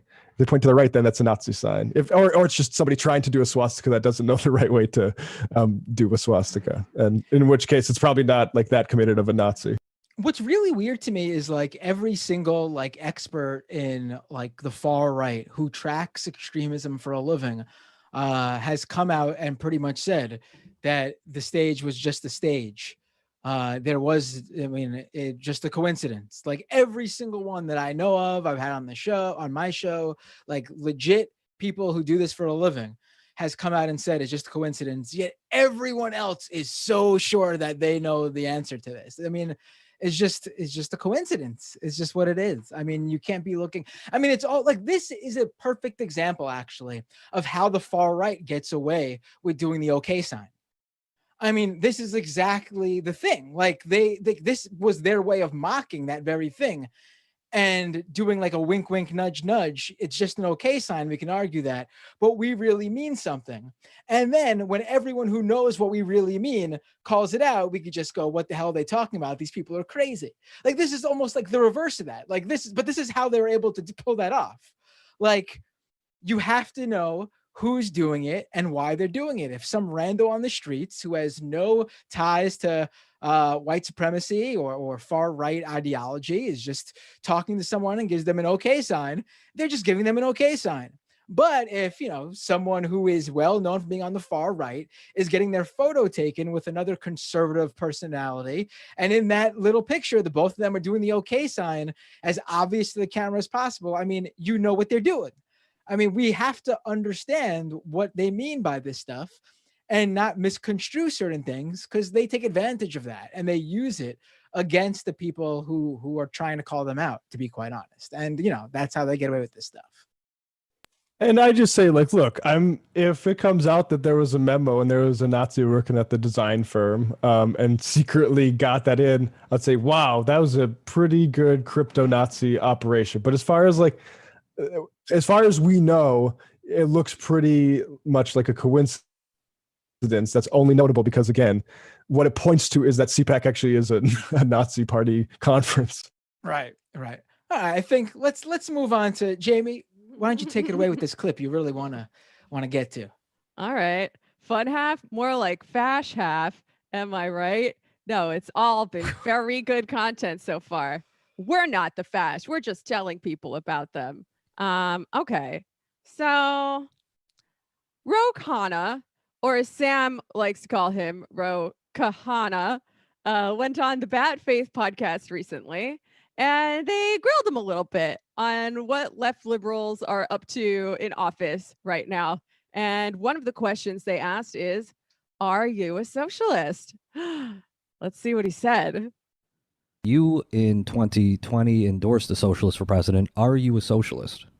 No, I'm not. I call myself a progressive capitalist. I don't think Bernie is a socialist either. I think Bernie is more a social democrat. I view him as a Scandinavian in the Scandinavian model. What about the label socialist do you feel like presents a break with what your personal ideology is? Why aren't you a socialist? I don't think the government should run Apple computers or ExxonMobil station. I don't think the government should own the means of production in an economy. Should the workers of Apple Computer run Apple computers? I think the workers should be represented on corporate boards. I think the workers should have more protections and more of a say. I don't believe that there has to be always collective ownership of all of the means of production, because I think that doesn't allow for people to go out and invent new things and defy collective judgment. So I come out where sort of Amartya Sen is, which was a progressive economist, and he says, look, markets are necessary in his view, but we need to have markets well regulated, and we have to have fundamental investments in education and healthcare so everyone has a chance. I don't have a problem with the profit motive. If someone writes a brilliant book, if Lin-Manuel Miranda makes Hamilton and wants to make millions of dollars, I have no problem with that. But I'm a communist now. You brought Hamilton in it, and it just made me go full commie. Just kidding. Yeah. So I don't have a problem unless, with. It was why I thought the attacks on Bernie Sanders. Oh, you made millions of dollars on your books. I had no problem with that. I thought it was ridiculous. So I don't have a problem with productive value adding. And then the question becomes, well, how do you distinguish between what is productive value adding and what is rent seeking? And obviously there's a level of judgment, but I think most Americans would agree that there's a lot of activity in our economy right now that isn't productive value added. Yeah. So many things. First of all, yes, Brianna is right. If Hamilton is the ultimate example of capitalist meritocracy, that should be enough to make everyone a communist. And you know what? Maybe she will be pretty soon. I have a hunch. But okay, so many things. Well, the more the merrier. That's all right. Let 1,000 flowers bloom. So Ro Khanna, I should say, he's like one of the more progressive members of Congress, but he's still a liberal. And his wife is a fabulously wealthy millionaire heiress. So I believe that has to factor into his calculations somewhat. So first of all, yes, Bernie is not a socialist, but by saying he's a socialist and getting endorsed by Democrats like Ro Khanna, I think he's opening the door to exactly this kind of question, which is a good thing. And then they have to say why they're not and come up with some hilariously bad reasons like Hamilton. But let's dig into this a little, right? So first, he's got the deflection where he says, I believe in markets and the state shouldn't own anything, right? First of all, we all know markets and socialism. There is a form of market socialism, although, I am a communist, so I want to get rid of that too. And then Virgil, and then he deflects in saying the state shouldn't own everything, right? To which Virgil asks the correct follow-up question, which is, should the workers own it? Because the state would only own things in a socialist system to the degree that the workers control the state, right? This is a thing called the workers' state. And that is the real goal of socialism, for the workers to have control over production. And he says no to that. Now, the follow-up should be, why not? And he says some pablum about innovation, right? Capitalist competition drives innovation. As if the only way to motivate humans to innovate or to do cool things or, write horrible musicals, I guess, is the possibility of having more stuff than other people, exploiting other people, yada, yada. But I think there are many motivations that could drive innovation, right? I mean, Cuba, it has a socialized medical system, and they came up with a very effective cure for COVID, or not cure, but treatment for COVID, very, very early on, way before the US was anywhere near there. And they did such a good job treating COVID, in fact, that they sent doctors to other countries in the world. And there are so many more examples that I can think of where people would be motivated to work and contribute and innovate for reasons other than I want to have more than somebody else, right? So onto markets. Markets do predate capitalism, although they have not always been around, but they used to be on the margins of society. And now it totally controls society. So that's just one problem with markets as I see it. And then he goes into, well, we need to have a non-exploitative version of capitalism, right? And he says something called productive value adding, which I'm trying to figure out in my Marxist brain what part of the process he means by that. So I'm just going to go over a tiny bit of theory to try to explain why there's no such thing as non-exploitative capitalism, right? So the working day is divided into two parts. A to B, the worker is called socially necessary labor time. What that means is the worker needs to produce enough value, put it into the world, to replace whatever value he needs to take out of the world to stay alive for another day, right? Food, water, whatever. And A to B, that's the time that everybody has to work for everyone in the world to stay alive. From B to C, that is called surplus labor time.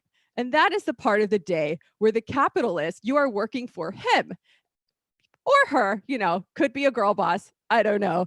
And they get to skim your surplus value off of the top and keep it for themselves. And that is the essential relationship. And that is the essential reason why there's no such thing as non-exploitative capitalism. Thank you for coming to my TED Talk, guys. Yeah, and can we just go back to the Bernie thing? Like, I think he's not giving Bernie enough credit. I think if you asked Bernie the follow-up Virgil asked, is like, yes, the workers should be, I don't know to what extent Bernie would say they'd be in control of that workplace, but more than like a spot on the board, I would at least hope from Bernie. So like, I really did appreciate that follow-up because, I mean, first of all, the government should probably own Exxon stations. Like, that's in Jesus and the Black Messiah. I don't know if that's true or not to the, they offered him a gas station, didn't they? In that, yeah, right. And I mean, unbelievable how like that's probably what a lot of gas stations are, little carve outs for people. 40 acres and a mule, right? Yeah, I mean we should obviously nationalize all gas and energy infrastructure in this country. I mean that was a pretty bad thing to bring up. Like I think there are things that you can say, yes, this should be this product can be left to the market, but of course all market actors are unionized workforces, right? That's fine for like podcasts, for instance.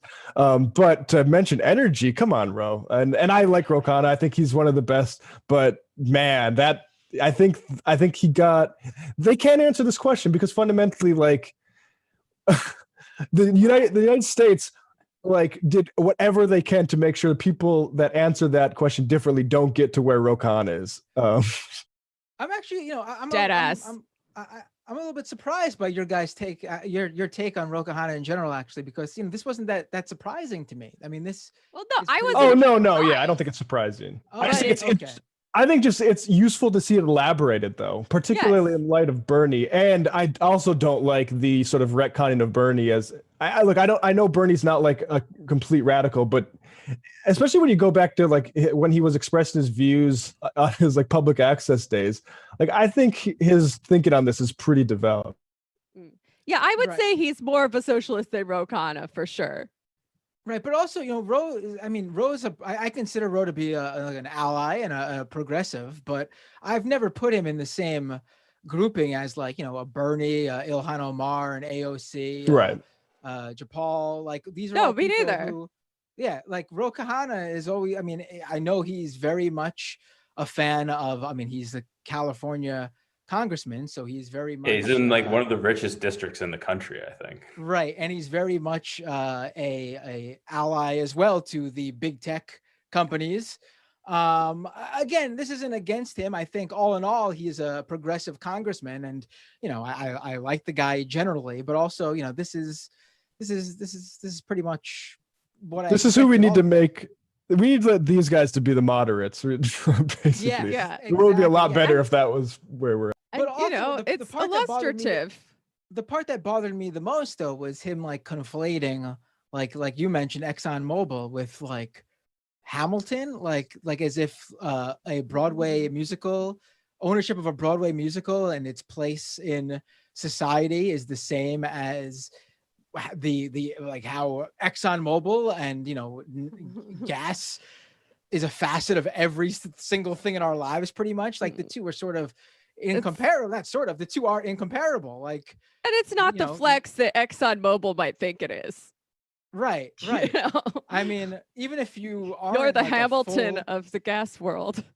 Like, even if you aren't a full blown like communist or anything, like I don't see how you couldn't like look at how you know, government ownership of you know, gas stations like that would be something completely out of the ordinary. Like if you'd be worried about government running a like a luxury computer company, because that's, I guess, what you could, like what Apple is, like, you know, very expensive computers that you don't need the computers like that. Okay.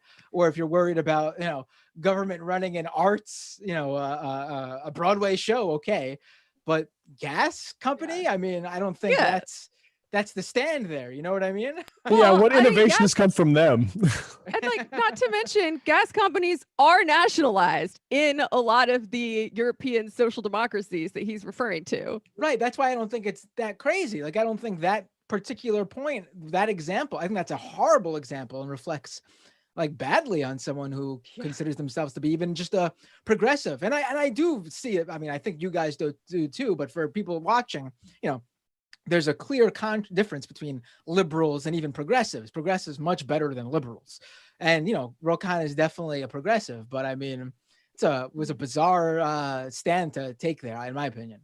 A progressive is a left liberal. Yeah. And I just want to, I want to, you know, there is a difference. Bernie would consider himself a progressive.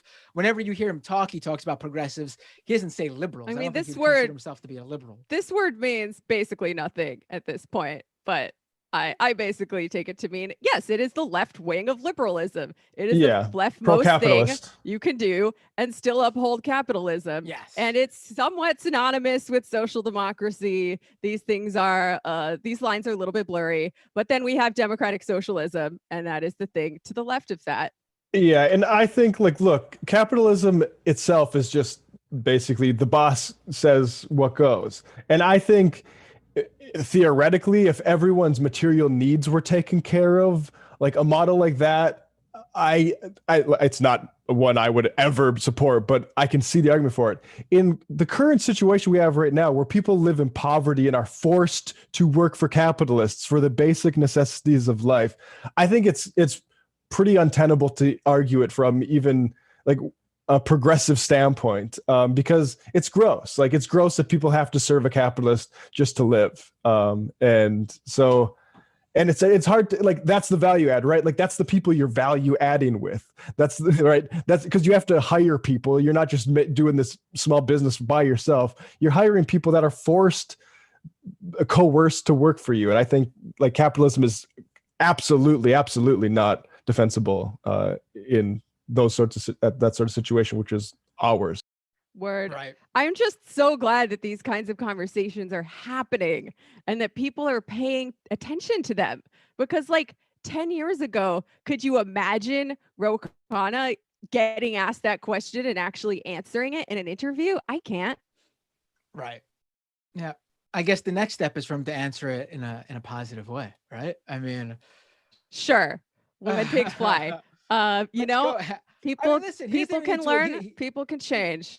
He doesn't even need to agree with it personally for him to talk about it in a positive manner. Like, you could be supportive of something without saying you agree with it yourself.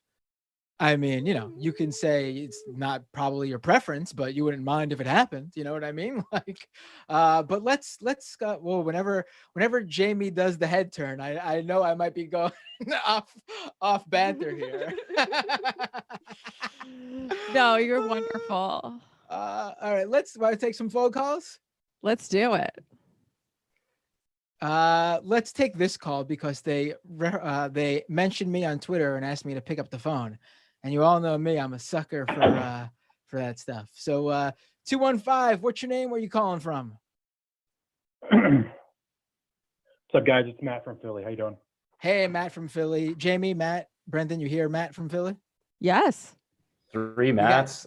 We got 3 Matts. Matt Overload. Here we go. What's up, Matt from Philly? What would you like to talk about? It's very, very exciting to have this many Matts. So I'm calling in. I want to start by saying how much I love all you guys. Appreciate the work that Majority Report has done. It's the main show I follow. I know you guys, the rest of you all have your own thing. You're doing a good work.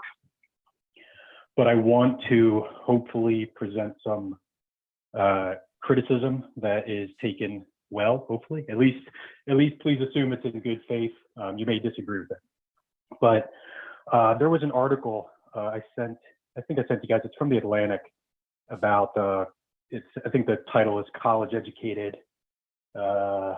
Liberals Are Ruining Politics. It's about a certain population, mostly male, mostly college educated, that follows politics the way anybody follows, for example, football. And the point was that these people, and I used to be one of them, think they are engaging in politics by following politics every day, watching shows like this, but never actually engaging in activism or organizing. And I think I don't know, but I do know my own experience, and I know some people that watch a show fall into this category. And I think maybe you guys know, but I would assume that it's a pretty sizable portion of your audience. And I would urge you guys, and I know you guys may be doing this with your own shows, but the Majority Report probably has the biggest audience. And I would urge the Majority Report to start being more intentional in getting people involved. Like I know you guys do a lot of, people call in and you signal boost, but I think it's got to be a little more directly challenging the audience. And for example, TYT I think does the best job. Think of them what you will, but the TYT audience is constantly challenged to get involved in Wolfpack or Justice Democrats, and now Rebellion Pack. I think you guys basically, the Majority Report has an army, and it's not being led because the only one who can lead it is you guys. And thank you for the time to make that long-winded spiel. I appreciate that. I think TYT has a much bigger audience in terms, and I don't think it's comparable. So I think that's why when they have a call to action like they do, I think that's why you see it and it's more obvious. I think obviously this show could obviously always do better. Every show could in this world of leftist media could do better, obviously.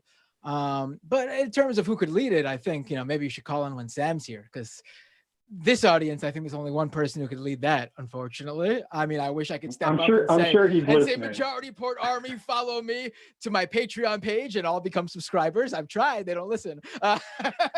But Sam is pretty much, I think Sam is the one who, if you have something to say about this. I get that. I think Sam needs to. I'm sure he's listening. I'm sure I can tell you he is. I don't think but, Well, I agree with you. Your point is well taken. And this is something that we've talked about a lot about the Intifada, because I don't think it's exclusive to the Majority Report. I think podcasts in general, there's good things and there's bad things about it. But I do worry that it's just kind of a Band-Aid solution for an alienated world. So people will feel less alone. But if it doesn't spur them to do something, then that's still not politics, in my opinion. So we've had a lot of talks at the Intifada about how we can maintain our connection to the movement, because media, independent from any kind of movement or party, I think is never going to be that effective. It needs to be it needs to have a real connection there. First of all, and second of all, like, how do we spur people to act and connect them with one another rather than feeling more comfortable in their alienation? I can just only speak from my own experience. For a very long time, I told myself the lie that by listening to Majority Report and TYT, I was becoming educated and doing my part to become educated. But it's diminishing returns. At some point, what do you need to know? You need to know as soon as you're convinced that activism works and you need to get involved, there's no more education needed, really. I mean, there may be, but it's diminishing returns. And I think as long as I hear what you're saying for sure, but I also think there's a lot of people who can't get active on, like, hit the streets or put in the work due to various reasons, family life, work, job, their job, no question, various different things. And I think and I'm not gonna toot our horn here, but by listening to political media in general, especially on the left, and getting active in that way, you can turn someone else who you come across in your everyday life into that sort of activist. Just being well informed and having this sort of backing when you have these political discussions with people at work or with family, even family you see once a year or something at Christmas or whatever. This is it could be more, but for everybody, it doesn't have to be. I agree. That's true. And Sam's butterfly wings thing, that's real. And people knowing the rhetorical, having the rhetorical tools to have these conversations with other people, that does real things. And I'm not trying to say it doesn't. But I'm just telling you about my experience of. Yeah, I think your experience is relevant. I mean, I think there's a big mindset on the left. And I don't want to name any names, but people talking about how they're moving further left because they're simply consuming different media, which I think is an insane and exactly the mindset you're talking about. Like, it's bad that exists. I mean, I think that frankly, we could do more emphasizing that, but I don't. The model, like the TYT model of them launching their own movements, I think what Sam would say, if I could guess, is that he's more comfortable promoting movements that already exist and what they're doing and pointing people towards them.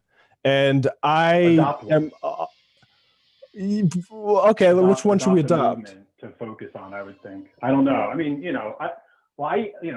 not to turn this into something that I'm doing, but as an example, and this is I just with my own friends or on Facebook, and I sent you guys some emails about this. I understand you probably didn't get them, but I tried to start what I'm calling a calling club, and to try to provide the most bare minimum opportunity for activism to people, to try to give them like an entry level type thing to get involved in, right? So I just sent out a message to, on my wall, right?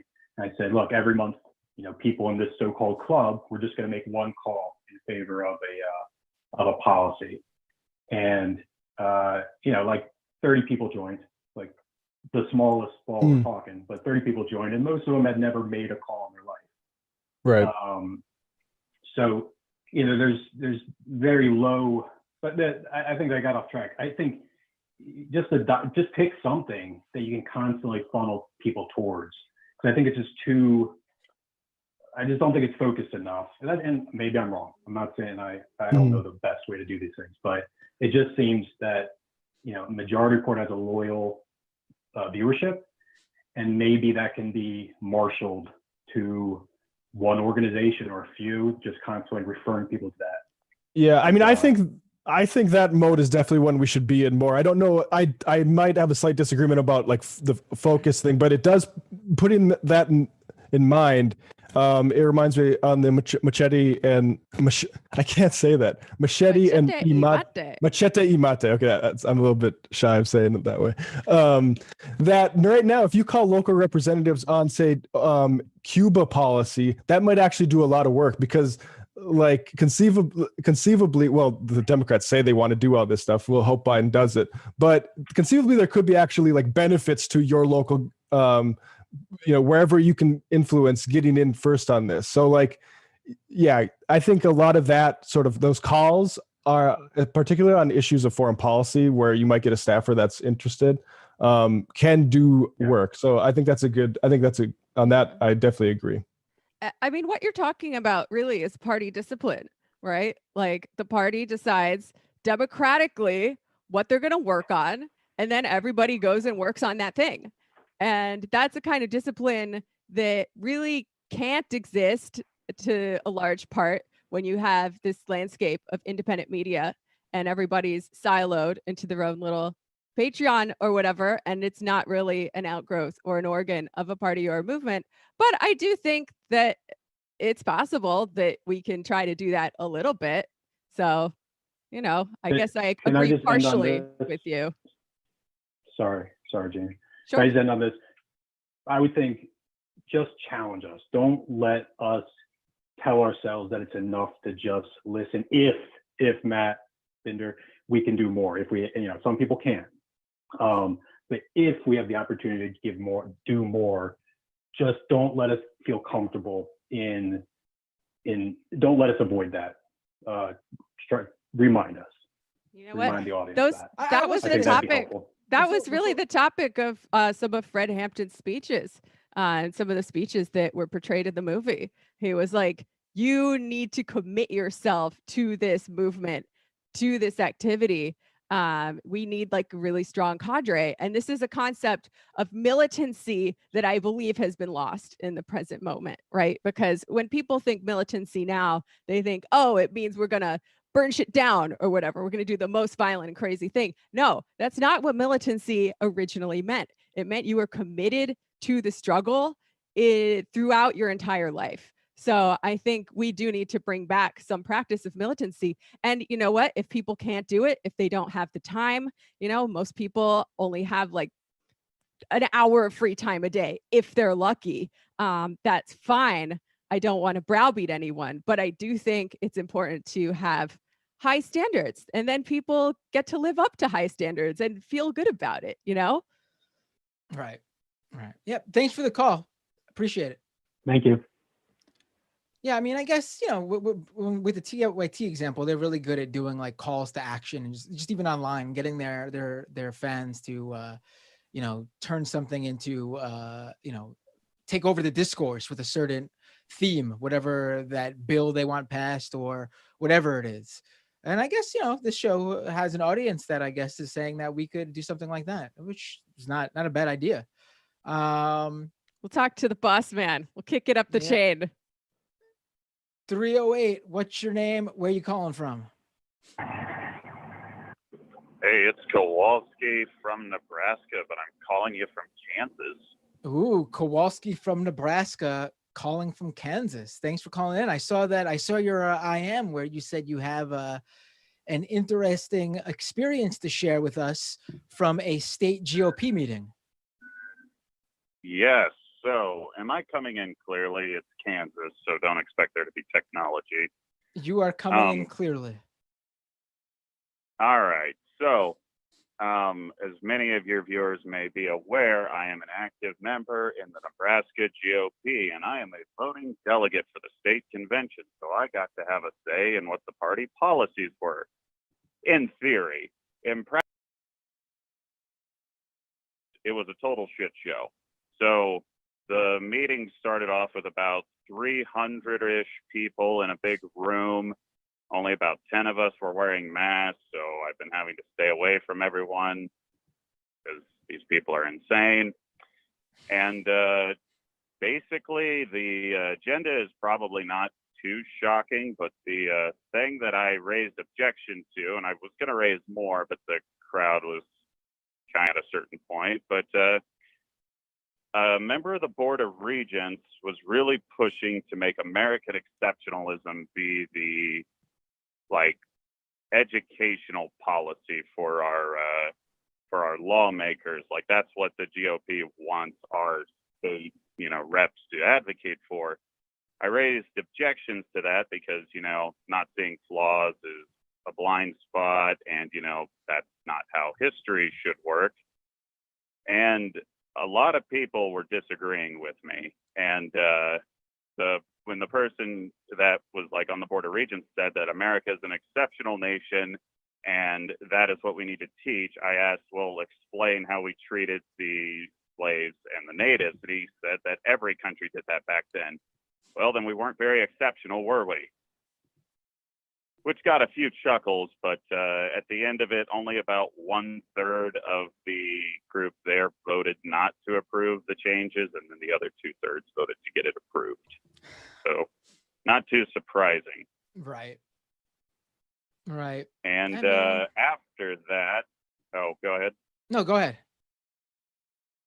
Oh, well, after that went down, we divided off into our congressional districts to go vote on who the new leaders would be. And I didn't apply for any positions because I really don't want to be associated with them right now. But we got to hear a lot of the like the state higher ups, like the Secretary of State, the Secretary of the Treasurer.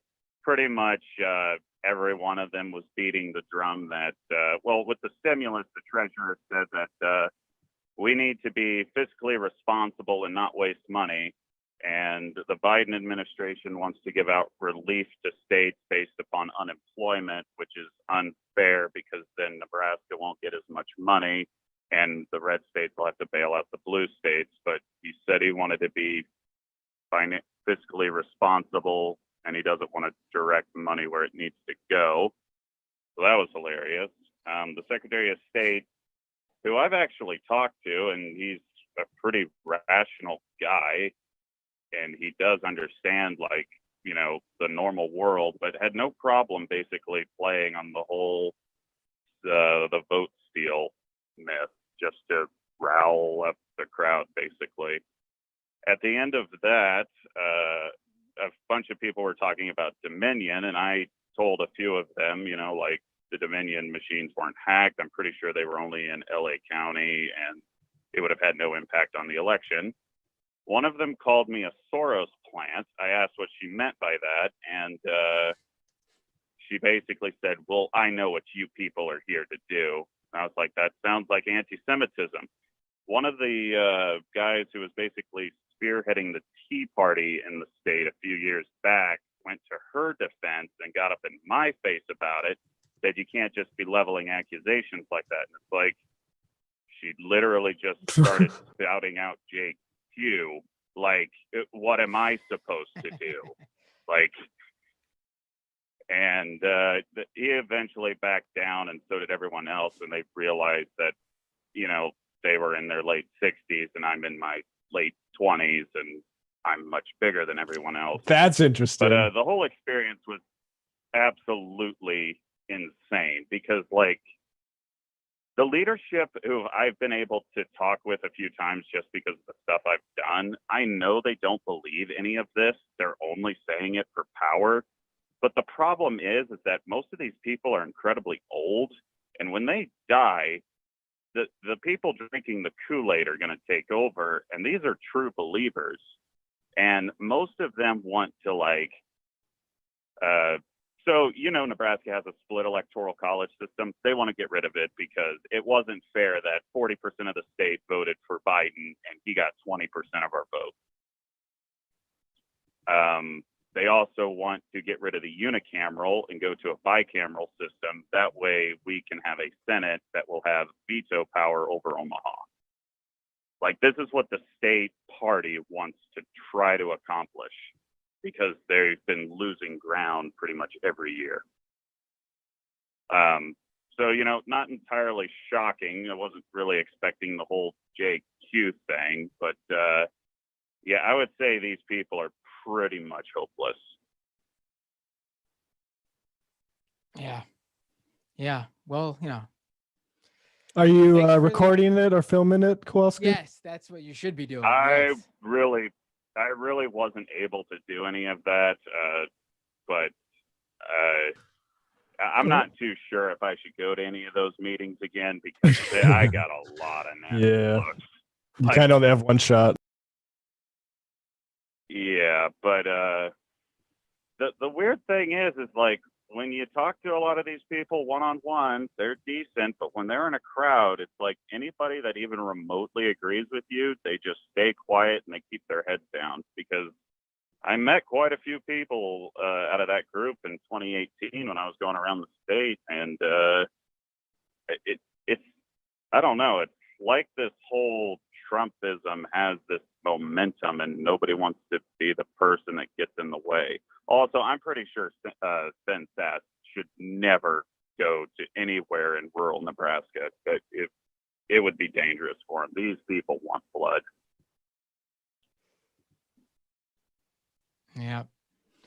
All right, Kowalski, thank you. Next time, though, you should definitely sneak in a. Go ahead. Before I do go, I do just want to say I was going to double my patron support to you, but I see that you didn't agree to our terms. What was the terms again? I don't remember. So What was it again? I don't remember.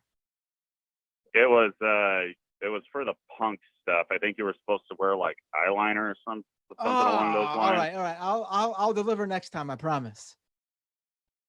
Awesome. That's what we like to hear. Oh, don't anything forget, for the patrons. If you guys run your show later, the later you guys run your show to the end of the hour, the more live viewers the Mickey show gets. So just saying, the more MR we get, the better it is for her. But I better get back to work. Oh, cool. See You guys. want us to work more. Awesome. I mean, don't you have solidarity with your fellow podcasters in your in this like cooperative we have here? What? That's news to me. Lol. Oh, Brendan, ever the company man. Brendan, can you pull up the JK. the photo that I just sent in the chat? It's too funny. It's too funny. It's too funny. So Megyn Kelly is jumping in. It shouldn't be surprising. She's jumping into the cancel culture discourse here. And she's basically repeating what's been repeated before, but the image that she's using, the meme that she's found online is extremely funny. Hold on. Brendan's pulling it up. What? What just happened there? Is there an issue here? Oh, there we go. So Megyn Kelly tweets this out, and she says this about sums things up. And the image for people listening to the podcast version of the show is imagine living in a nation where Cardi B's wet ass pussy, which by the way, pussy is completely blurred out, wins Song of the Year. Great song. It's a good song, yeah. Yet The Cat in the Hat is deemed inappropriate content, and Disney slaps content warnings on The Muppet Show. What is so funny to me is that all these conservatives that try to make this point are able to say the Dr. Seuss books and The Muppet Show stuff without, any sort of censorship, yet they always self-censor the wet ass pussy song title. It's like so funny to me. Like, first of all, Cardi B's song, right there in your little image, Megyn Kelly, is censored. She also is required actually to create a clean, i.e. censored version of the song in order for it to play on radio. Also, there is an explicit content warning slapped on the song and probably her whole album. These are things that the music industry has had to go through for very, very, very, very long. In fact, it was numerous people of conservative ideology on the Democratic Party side as well, who forced these things onto the music industry and the video game industry, etc. I mean, this cancel culture stuff has been around for a long time, and it's not really cancel culture. It's just slapping a label on this stuff because Dr. Seuss is still available for you to buy. The Muppet Show is you're still able to stream The Muppet Show in full, all the episodes on Disney Plus. If you'd want to subscribe and watch it, you just have to sit through like a 5-second content warning before the episode airs. The horror. Well, I mean, she's also a hypocrite, right? right? Been doing this for years with Looney Tunes, and no one's complained about that. Go ahead, Jamie. Yeah, she's also a hypocrite, right? Because all of these conservatives wanted Cardi B censored, certainly, and canceled. So, or at least they said they did. Actually, they love it that this kind of media exists because they get to dine out on it for a real long time. But that is essentially what they were calling for. It's also just funny to see Cardi B's sort of sexy imagery on the same poster as all of these children's programs, because like Cardi B didn't do that. You are the ones who are putting her up next to the Muppets in a way that may be titillating for children. Who knows? Right. I mean, listen, I have a 5-year-old and a 1.5-year-old. They know who the Muppets are. They know who Cat in the Hat is. They don't got a clue who Cardi B is. So I don't know what what Megyn Kelly thinks she's proving with that photo. Also, the photo is cropped on Twitter to just show the Muppets and the Cat in the Hat. So it's one of those open for a surprise things. It's pretty great when you look at it on Twitter, like as the tweet. Yeah. I mean, conservatives can go hang out with like the Muppets and Dr. Seuss and stuff. And we'll be over here chilling with Cardi B, Megan Thee Stallion, and Black Santa also, because I think we should just play this to remind us who Megyn Kelly is. Oh my God. This is so ridiculous. Yet another person claiming it's racist to have a white Santa. And by the way, for all you kids watching at home, Santa just is white, but this person is just arguing that maybe we should also have a black Santa. But Santa is what he is, and just so you know, we're just debating this because someone wrote about it, kids. The first. I mean, here's the thing, though. I mean, the Muppets have done stuff throughout their career that I'm sure conservatives have been up in arms with. The Muppets had like an adult-oriented late-night show for a long time. I mean, I'm not giving up the Muppets. Thank you very much. I know you said you could have the Muppets and Dr. Seuss on their side, but I'm not giving up the Muppets. Excuse me. No, we're taking all of them. We're going to party with Cardi B, Megan Thee Stallion, Black Santa, the Muppets, the Cat in the Hat. It's going to be like one of Stefan's parties. But the idea, too, that they're the ones saving Dr. Seuss. Are you kidding me? First of all, Dr. Seuss did create some questionable cartoons. Not exactly all the ones that I see out there. I think a lot of people are also confusing some of his his Nazi cartoons with anti-Semitic cartoons. But there are racist cartoons. I've seen some ones where he's been racist towards, Chinese people, Japanese people, and black people. Yes. And he's apologized for those, and I think that's, whether you want to accept that or not. I mean, Dr. Seuss has been dead for I don't know how long, but he apologized for that way back when. And his estate, this whole thing comes from because the woke mob got him back then. They came from him early. He's one of the first victims of the woke mob, and he was forced to apologize for his Chinese depiction, like offensive Chinese depictions. I have not seen these. I feel like cancel culture is just like sports at this point. Whenever I see it, my brain just shuts off. But I do not doubt that those caricatures exist. Right. I don't think it's an excuse for the behavior, but there is definitely a such thing as something being a product of its time. I mean, that's why the Looney Tunes have come out and put that content warning before their stuff. And the same with what the Muppet Show is doing. I mean, things can be a product of its time, and its creators, with the changing culture and understanding that it was wrong then even, but with the current culture teaching them that, can be big, and that's what they seem to be doing, and come out and put a content warning on it, explaining, and then apologizing. I think there's nothing wrong with that. There's no shame in doing that. That's sort of the thing too. Like the idea that's how conservatives undoubtedly are viewing this. Like they're being punished and forced to apologize. No, some people grow and recognize things on their own and come out and say, hey, you know what? That thing I did back then, the person I am now is not cool with what the person I was then did then. So I want to come out on my own and apologize for this stuff. And I mean, this whole thing has come out of these two events that it seems to be have happened. One is that some school in Virginia basically changed a Dr. Seuss day to a more wider variety of child authors. They didn't ban Dr. Seuss from it. They just didn't want to center it just on Dr. Seuss. And then B, apparently Dr. Seuss's estate has come out and said, we're not going to run some of the books. We're not going to print more copies of some of the questionable books. So we're going to keep doing all the other stuff that the kids love, but not these few questionable ones. They decided on their own. I mean, there was no rhetoric behind this before they decided this stuff. I mean, this is just ridiculous.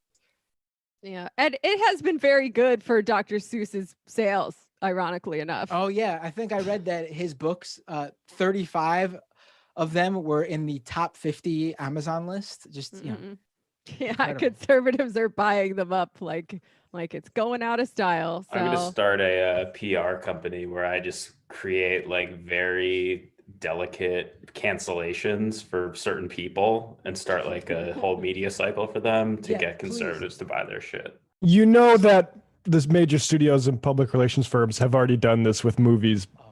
Right. Absolutely. It's like the tweet that I just retweeted the other day, like, thinking of having a meltdown on here so I can get canceled and then start a Substack where I make $800,000 a month. I please somebody cancel me. I mean, please, please cancel me. I'm begging you to cancel me. I mean, all right. Well, I mean, we all remember what happened when Mike Cernovich got Sam Seder canceled. Could have been better for you guys. Yeah. If people go to the website socialblade.com and they can look up the metrics, you'll see a precipitous incline in all of our metrics on that date. That was honestly the single one thing that led to this show taking off. Right. Yeah. I'm super salty about it, not because it happened to you guys, because obviously if it couldn't happen to me, there's no one else better for it to happen to. But why did Cernovich do it to me, man? I was the guy who put you on the spot in the first place. I was the one who called, the very first person to ever call you out, man. Why did you get me canceled? God. No, I'm offended on your behalf, honestly. Imagine if it was me in this position. Where I would be in life. God. Well, if it ever happens to me as a communist, I'm sure that all the conservatives will be running to my defense and buying Patreon subscriptions to the Antifada. Right. And speaking of, perfect. Didn't plan it this way, but maybe I did. Speaking of Dr. Seuss, there is one conservative warrior who is leading the charge, or trying to. He's trying to really come out and become a full-throated warrior in Seuss. And that, of course, is the eldest son of former President Donald Trump, Donald J. Trump Jr. And what he's doing is this. Can you please pull up that tweet that he, was it a tweet or an Instagram post? I don't recall. The social media content. Yeah, it was on Instagram. The social media content, the Instagram post that Don Jr. posted. So he's holding up with his son, cute kid, by the way, Don Jr. And I mean that, the Cat in the Hat book. Jr. Yeah, Don Jr. I assume is his name. I pray that Don Jr. is a good father to his son, because we all know what happens when Don Jr.'s father didn't treat him very well, obviously. Yeah, I mean, that couldn't possibly be true, not to be dark about it or anything. Yeah. I hope the best for that kid, for real. But he's holding up the Cat in the Hat. And if you'll notice his hand positioning, very, very weird, right? Very odd. Why? I mean, it could just look like he's holding up a book. But if you actually find the cover of the Cat in the Hat book by Dr. Seuss. Can you pull that up, Brendan? Do you have that handy, by the way? Look where he happens to be holding it. He's covering the labeling on the book that says in English and Spanish. Don't want people to know you have the multilingual version of the book, I guess, Don Jr. Can't have your Donald Trump MAGA world knowing that you are teaching your kid the devil's language that is Spanish. Really, these guys. Maybe Don Jr. is secretly a good dad. I really maybe hope, he's breaking the cycle. The kids are innocent, and I feel I hope. I mean, yeah. I don't even know what to say anymore about it. Yeah. I could only hope. Speaking of people who are despicable to me, let's get to this clip. Did you guys play the Cuomo clip yet? Oh boy, we have not. All right. So Andrew Cuomo is now on three women who have come out and shared their stories where they felt they were sexually harassed by Andrew Cuomo. And their stories are well told, well backed. If you know who Cuomo is, if you're familiar with anyone who's covered him in New York politics, this stuff is not out there. Like far out there, I mean. This stuff is not far out there. Other instances of this happening is out there, to be, to set the record straight if you were confused by my wording. But Cuomo is trying to defend himself, which obviously always works out really well when you have these allegations coming out against you. And by that, I mean, it never works out. But Cuomo is the type of guy who needs to be in control. That's why he's held on to New York politics for so long. I mean, he is the mob boss behind the super entrenched in corruption New York State Democratic Party. He's the one pulling the strings. And he's got to try to maintain control here instead of, coming out and just actually giving a heartfelt apology. So this is what he's out there saying. And we did both, and we'll do both here.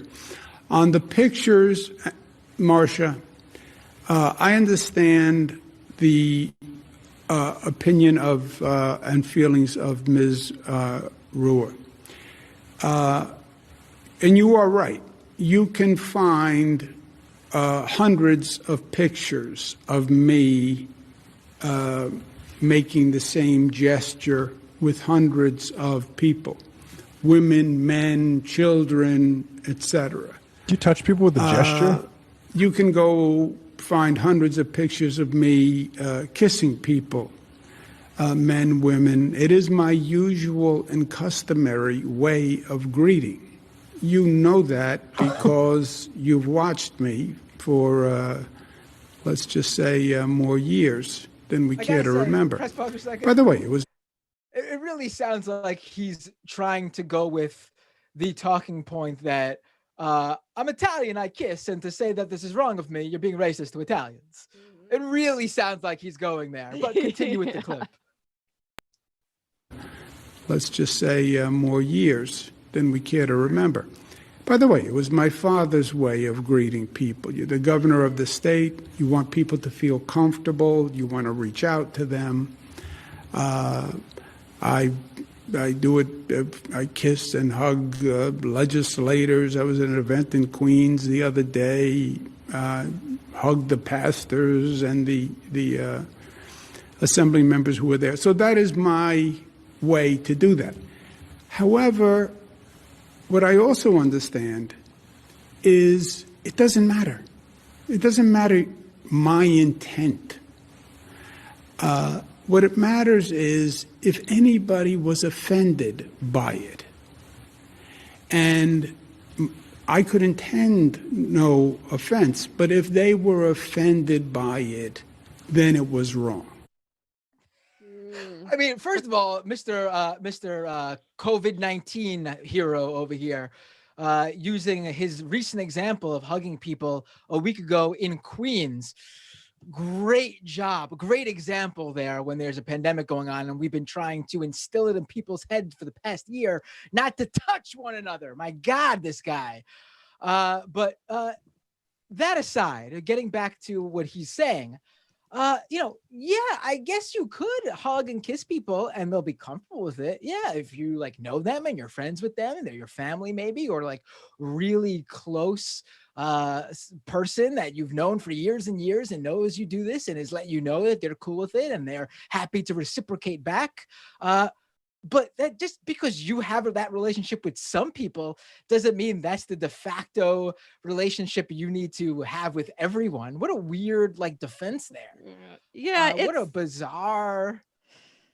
And your dad did it? Yeah. This was decades ago? I wonder how many women wish your dad did it.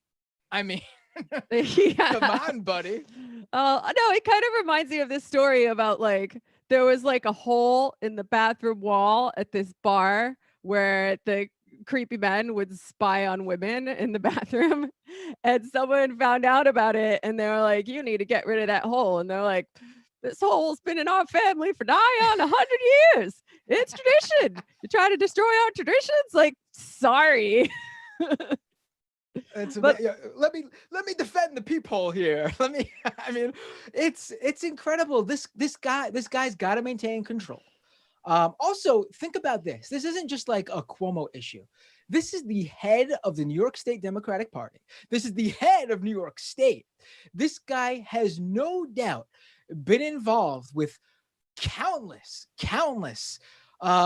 sexual harassment programs in terms of how to act in the workplace for how many agencies in New York State, signed off on how many of them. this is the guy who's involved in that stuff. How can we trust anything going on in New York State government politics when we know this is the guy signing off on this stuff? The rot is going down. I mean, trickle down works when it comes to this shit. I'll tell you that much. Yeah. What the governor is doing here definitely trickles down to his buddies down the line. There'll be stories, I'm sure, that come out through all sorts of New York State government agencies, all sorts of different levels of local New York State Democratic Party politics. Don't be surprised when it does. And of course, I feel like we should keep in mind at the forefront of all of this, these allegations are just as important, but also the fact that there is a huge scandal going on where Governor Cuomo and his administration hid the number of people who died due to his plan of sending elderly people back to nursing homes in the very early days of the coronavirus pandemic, when New York was being hit its hardest. We're at over 10,000 people who died in just the nursing homes here. That comes down to like dozens and dozens of people in each nursing home, and we're talking not spread out either. We're talking like the majority of these were like within like the first month or two, which leads you to finding that we're talking like multiple people dying each day, every day for like 2 months straight. Like, what is going on here? How that's okay. That's okay, because it doesn't have anything to do with sex, right? Like, it kind of bothers me as well that it's the sexual harassment stuff that got him. While that is important, right? It's very, very important. It bothers me that if he hadn't done that stuff, he would probably have gotten away with all the other really, really horrible shit that he did that led to the deaths of many, many people. But like, I don't think, and his statement here is obviously a very clear, sorry you got mad situation. You know, he's like, what I was doing was totally fine. And I think it was fine. But, you know, if people got mad, I guess I'm sorry. Like, can we pull up a photo of him and one of these women where she just looks horrified? He's like grabbing onto her face. Like, this is very clearly a violation of people's personal boundaries. But like, if I remember correctly, the one you're talking about specifically, she claims she didn't even know him. Like, it wasn't like the other two women said doesn't make it right for them, but the other two women worked with Cuomo. Again, the allegations are still serious and legitimate, but this woman specifically says she didn't even really know him. Like, he was just at the wedding or for someone else, and he comes up to her and just like touches her. It's like bizarre, man. God. Yeah, and it really reminds me of the Biden stuff too. Right? Like, I really kind of wish that I'd said a little more about it on Monday, because Sam and Emma didn't really remember all the other people who accused Biden of inappropriate touching, inappropriate behavior, whatever. But like, I think this is just a sign that the Democratic Party, he's a made man. If they tolerate it in the guy who's the president, they're probably going to tolerate it in the governor of New York. And, we will see what happens. And a number of people have called to remove Cuomo from office. A number of even elected Democrats, like, has AOC done it yet? I know she's come out. Yes. Okay, good. I think at the very least, she's definitely called for an independent investigation into it, which I think is, Kathleen Rice, who is like one of the more conservative type New York Democrats. She's a congresswoman in Long Island, I believe. She is come out and straight out said Cuomo needs to resign. And one of the establishment candidates said that something not maybe that extreme, but something similar, which says that maybe, people are in the ruling class are ready to pull the plug on this guy if he's becoming more of a liability. And like, I want to return back. Like, I think Cuomo is like this touching, I think it's pretty much the same type of thing that Biden was getting away with, like the constant going up to people and putting your hands on them. I think there's a class of like elite man that just is used to getting away with that. There's also the thing with Cuomo. Like I've seen like reports of reporters who literally were intimidated out of covering New York politics because of like the vendetta nature of this guy. And I think that does get a little bit lost. And I think all this stuff is horrendous. Like the talking to, like you mentioned the sensitivity trainings. The stereotypical thing is like, don't ask your younger coworker if she's into older men, for instance, right? Like that's that's like boilerplate script for any of those things. And so creepy. Yeah. I mean, these are like very basic stuff. It's not like he got like roped into some like complicated social situation. No, like very simple stuff this guy violated in terms of like just basic politeness in society, in social situations, I guess. I don't know.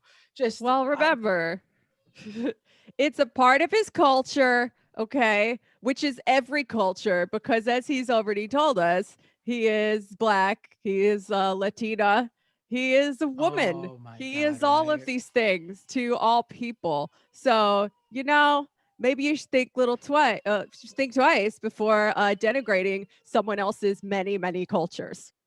Right, I remember that he said that. Oh my God, he really wants to be the everyman, doesn't he?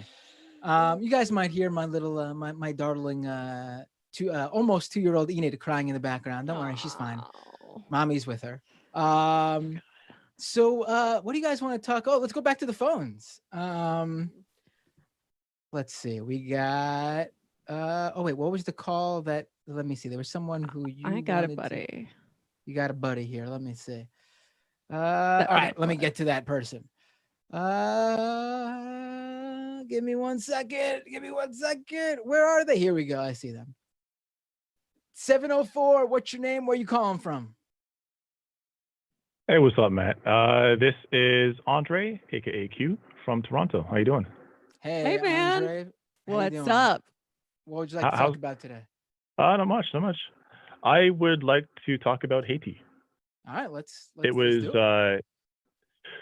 Well, it's interesting to me that, with everything happening in the world right now, and with Haiti being right next door, given America's responsibility for the condition that Haiti is in, nobody seems to be talking about that. And I think that, anybody that's on the left who has principled ideas about foreign policy, American imperialism, et cetera, needs to be paying attention to what's happening in Haiti. They've been protesting for 3 years. And right now, the president, Jovenel Moïse, is essentially acting as a dictator and is being backed by the Biden administration. And I don't really see anybody talking about that. Right. I mean, I honestly have not been something I've been keeping track of. I've not been too aware of what's going on there. I mean, it's not surprising, though. I mean, I don't know if I don't think it's completely analogous, but we've seen that the Biden administration is completely fine with certain bad world leaders if it works out in their favor, if it makes things easier for them. I mean, for example, we just saw how after Biden himself criticized Trump for how many years now about how Trump handled MBS in Saudi Arabia, literally calling for the hit of a journalist, Khashoggi, and how now that Biden's in charge and the Khashoggi report came out tying his death directly to Salman, nothing. They don't want to be too harsh on him because, we can't. They're an ally. I mean, it's ridiculous. Yeah.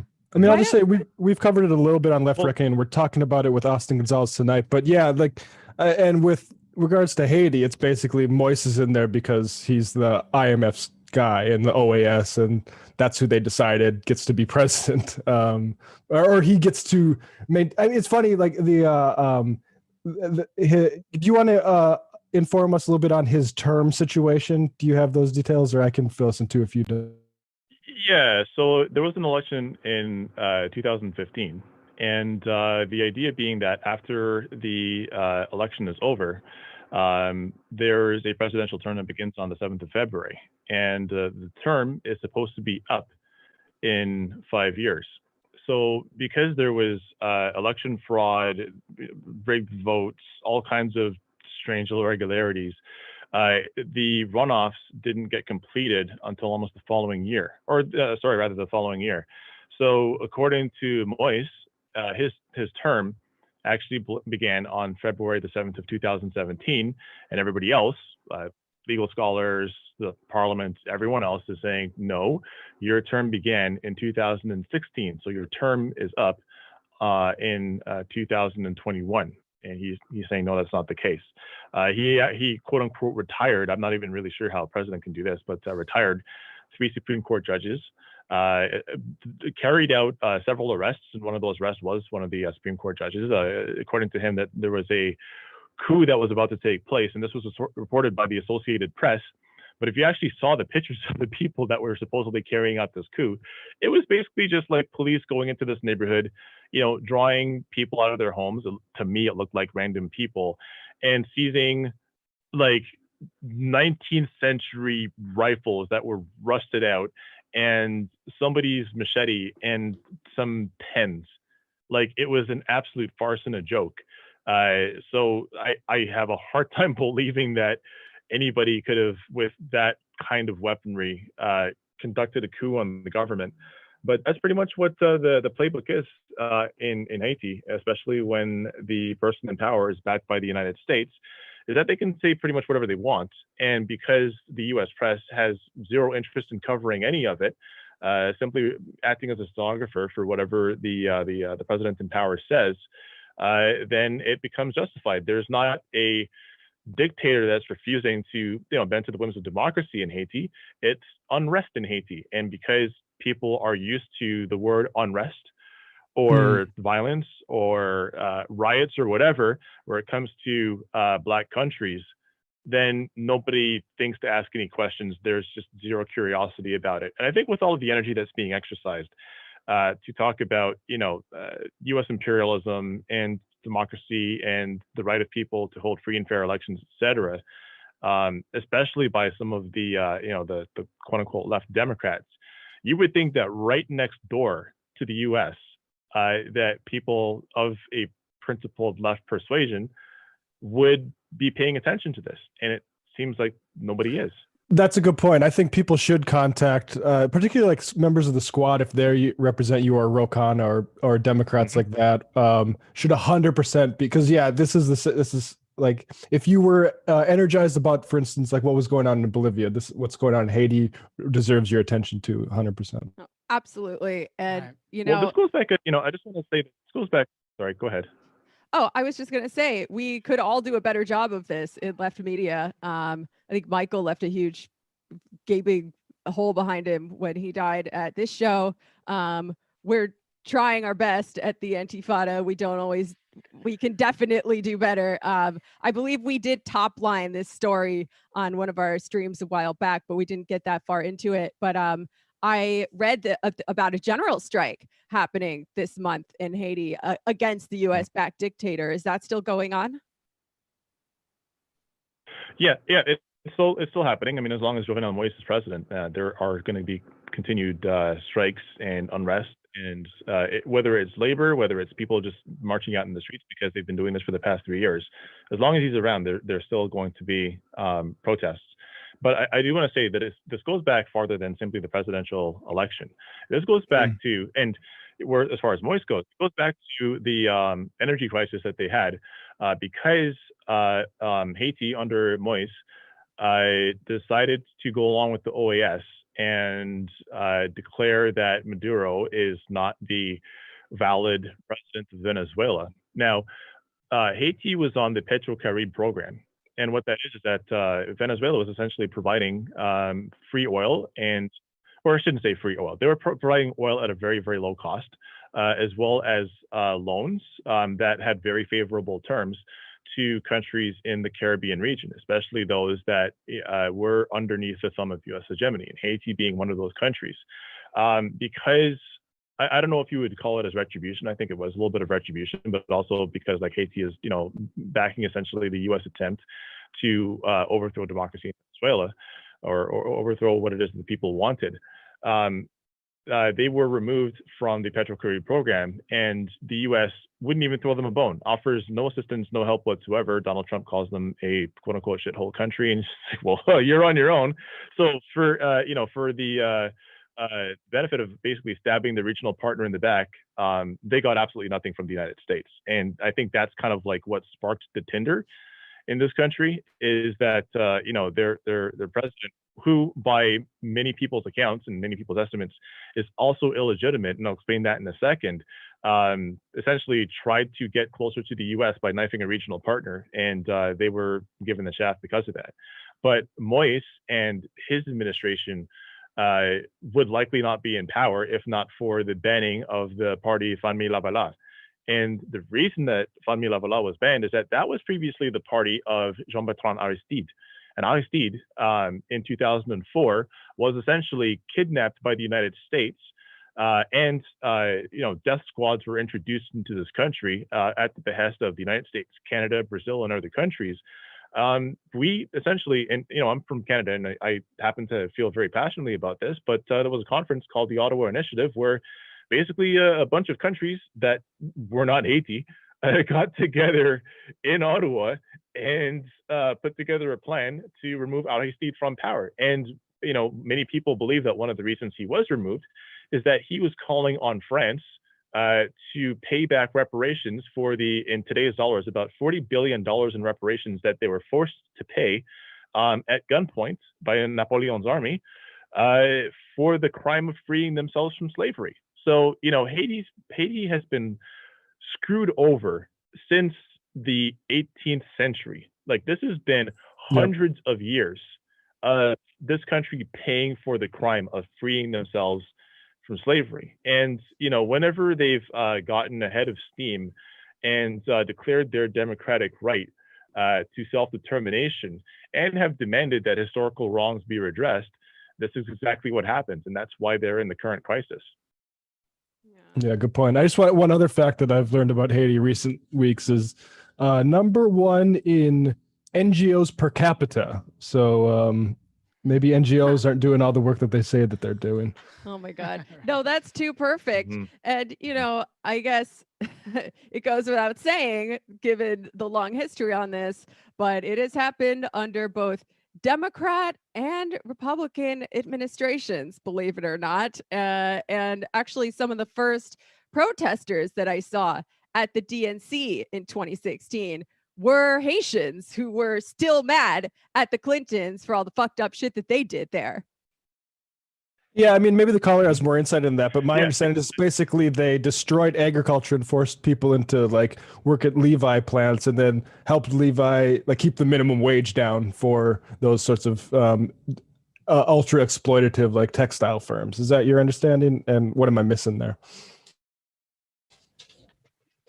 Oh yeah, I mean, as a matter of fact, there was a thousands of acres, or rather over 1,000 acres of land was essentially just handed over to Coca-Cola. Like their land and natural resources have been horrendously exploited. And I remember when I lived in Florida during the 1990s, they would do things like in the news, that is, like they would do things like show the tree cover on the Haitian side of the border of Hispaniola, and then the tree cover on the Dominican Republic side. It made it seem as if mere mismanagement on the part of Haitians had left them destitute of vegetation and destitute of timber, etc.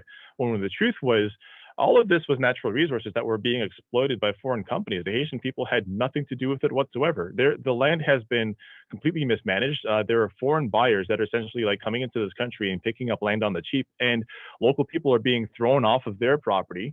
I don't know if you heard of the story about Kanye West going down to Haiti with a couple of billionaire pals and talking about buying up a local island. Well, there are people indigenous to the area that are essentially being kicked off to create this tourist resort. So there's never been a time that Haiti hasn't been marginalized and exploited by just about every country that has had an interest in their resources.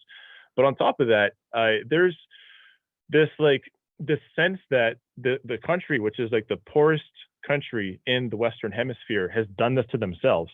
The majority of or I should say the plurality of the country's GDP depends on foreign remittances. That's people who leave the country, do work, and then send money back home to their family members. And every single time that they've ever tried to get back on their feet, it's just absolutely crushed.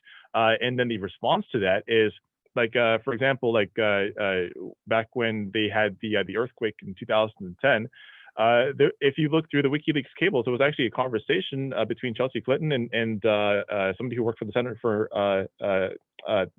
American Policy, or CAP, that they were going to try and institute charter schools in this country. So it's basically been this like minefield of experimentation that's just blown up in people's faces. And the sad thing about all of this is that the United States can thank Haiti for the fact that it's the United States of America, like quite literally. And this has been, recorded by like multiple historians in the 19th century, that had it not been for the Haitian Revolution, then France wouldn't have had a reason to pull up its stakes and leave the region, because it lost its essentially like its most lucrative colony. So after the Haitian Revolution, then you have the Louisiana Purchase. The Louisiana Purchase takes place because France decides that it's simply too expensive to maintain colonialism in the West, and they sell all the property to the Americans. And without Louisiana Purchase, you don't have manifest destiny. No manifest destiny, no United States of America. And during the American Revolution, like there were actually black Haitians that went over to the U.S. and helped in the revolution against the British. So the U.S. owes so much to Haiti for its current condition, and for the crime of freeing themselves, they've been screwed over ever since. You're dropping so much knowledge right now. Are you making media where people can learn more about these kinds of things? I mean, I write for a magazine in Canada, and am I making media where people can learn about these things?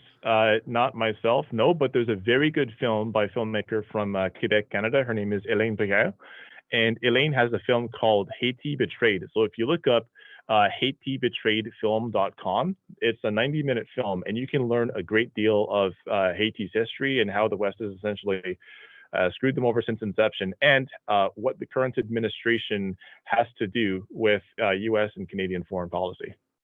Like, there's a part in the film where the filmmaker is speaking to a military person that was part of the death squads that were going neighborhood by neighborhood and pulling out supporters of the former president, Jean Boston Aristide. And when she speaks to this person, this gruff soldier that essentially has been participating in like human rights crimes, he reaches into his pocket and he pulls out the business card of a Canadian cabinet minister and gives it to her. So it's like there was just tacit approval on the Canada and the U.S. on all of the atrocities that took place. So yeah, HaitiBetrayedFilm.com is definitely where you want to go and get more information on this. Yeah, I mean, we sort of touched on that in my interview with Peter Linebaugh, but Haiti as the sort of third Republican revolution, and actually the best one from the Age of Enlightenment, and the one that Jefferson and Napoleon were terrified of. Yeah, and there's also a writer by the name of Yves Engler, Y-V-E-S, Engler, E-N-G-L-E-R, who's like written multiple books and articles about this as well. Yves is like one of the best journalists in terms of naming and shaming Canada for its our disastrous foreign rights adventures. So yeah, that's where you can find more information. I'm just somebody who's passing along this information. Well, thank you so much. Yeah, and if you don't have to plug your stuff, but if you want to plug the magazine and your work, feel free to do so. Oh yeah, absolutely. So if you check out Maclean's magazine, I'm one of the contributing editors there. And so if you go to macleans.ca, MACLEANS.ca, and you look on the authors page, you'll find me there. Yeah, Maclean's. We've heard of Maclean's. It has a lot of good people working there. At least I've. Hell yeah. Well, thank you so much for the call and all of this really, really important information. And I hope that you'll call in again sometime. Learned a lot. I didn't know any of that.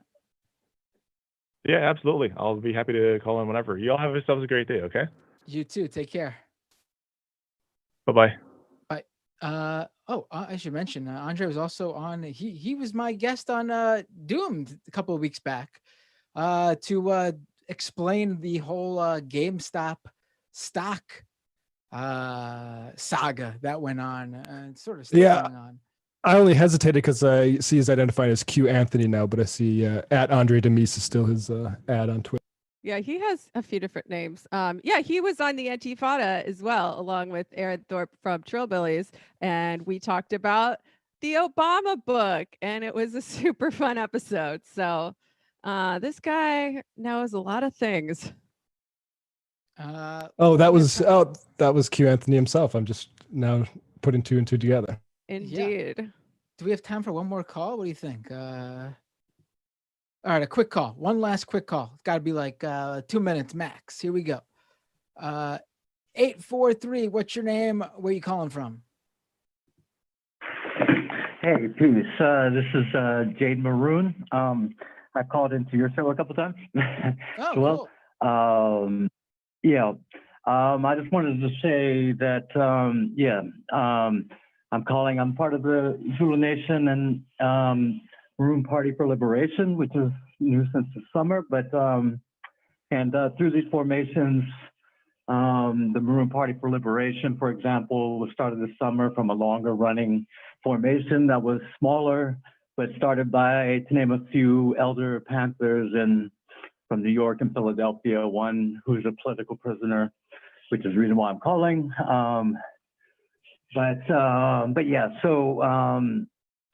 First, I would like to start off by saying I really respect tremendously this program and everyone's individual programs. I started off watching, Democracy Now! In the late 90s, and that was basically one of the only video shows that I watched, and besides reading, things like, all kinds of,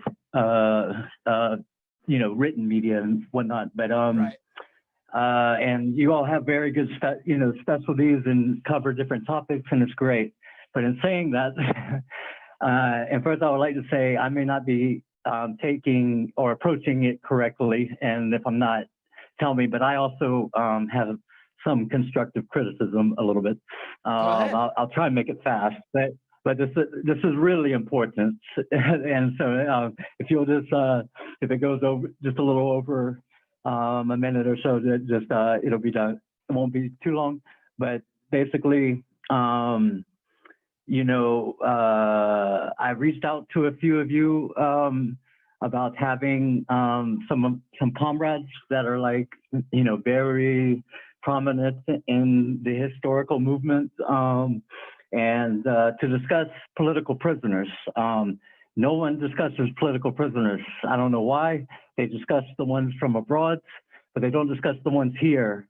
And some of you or people that are involved with some of your shows have said that they would get back to me in regards to this, and no one ever has. And I know things are busy and whatnot, but there's, for example, there's a huge campaign going on right now because of COVID, because of everything that's going on, especially, already before that, but there's a big campaign and a lot of people internationally too working on freeing the political prisoners that are at least, all of them, but especially the ones that are 55 years and older.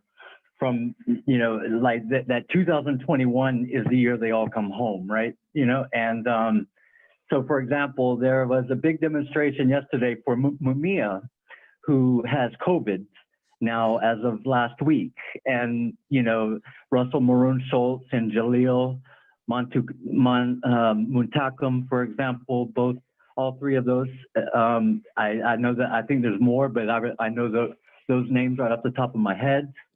And Jamie, I look forward to seeing this show, and this is along the lines of what talking about. But the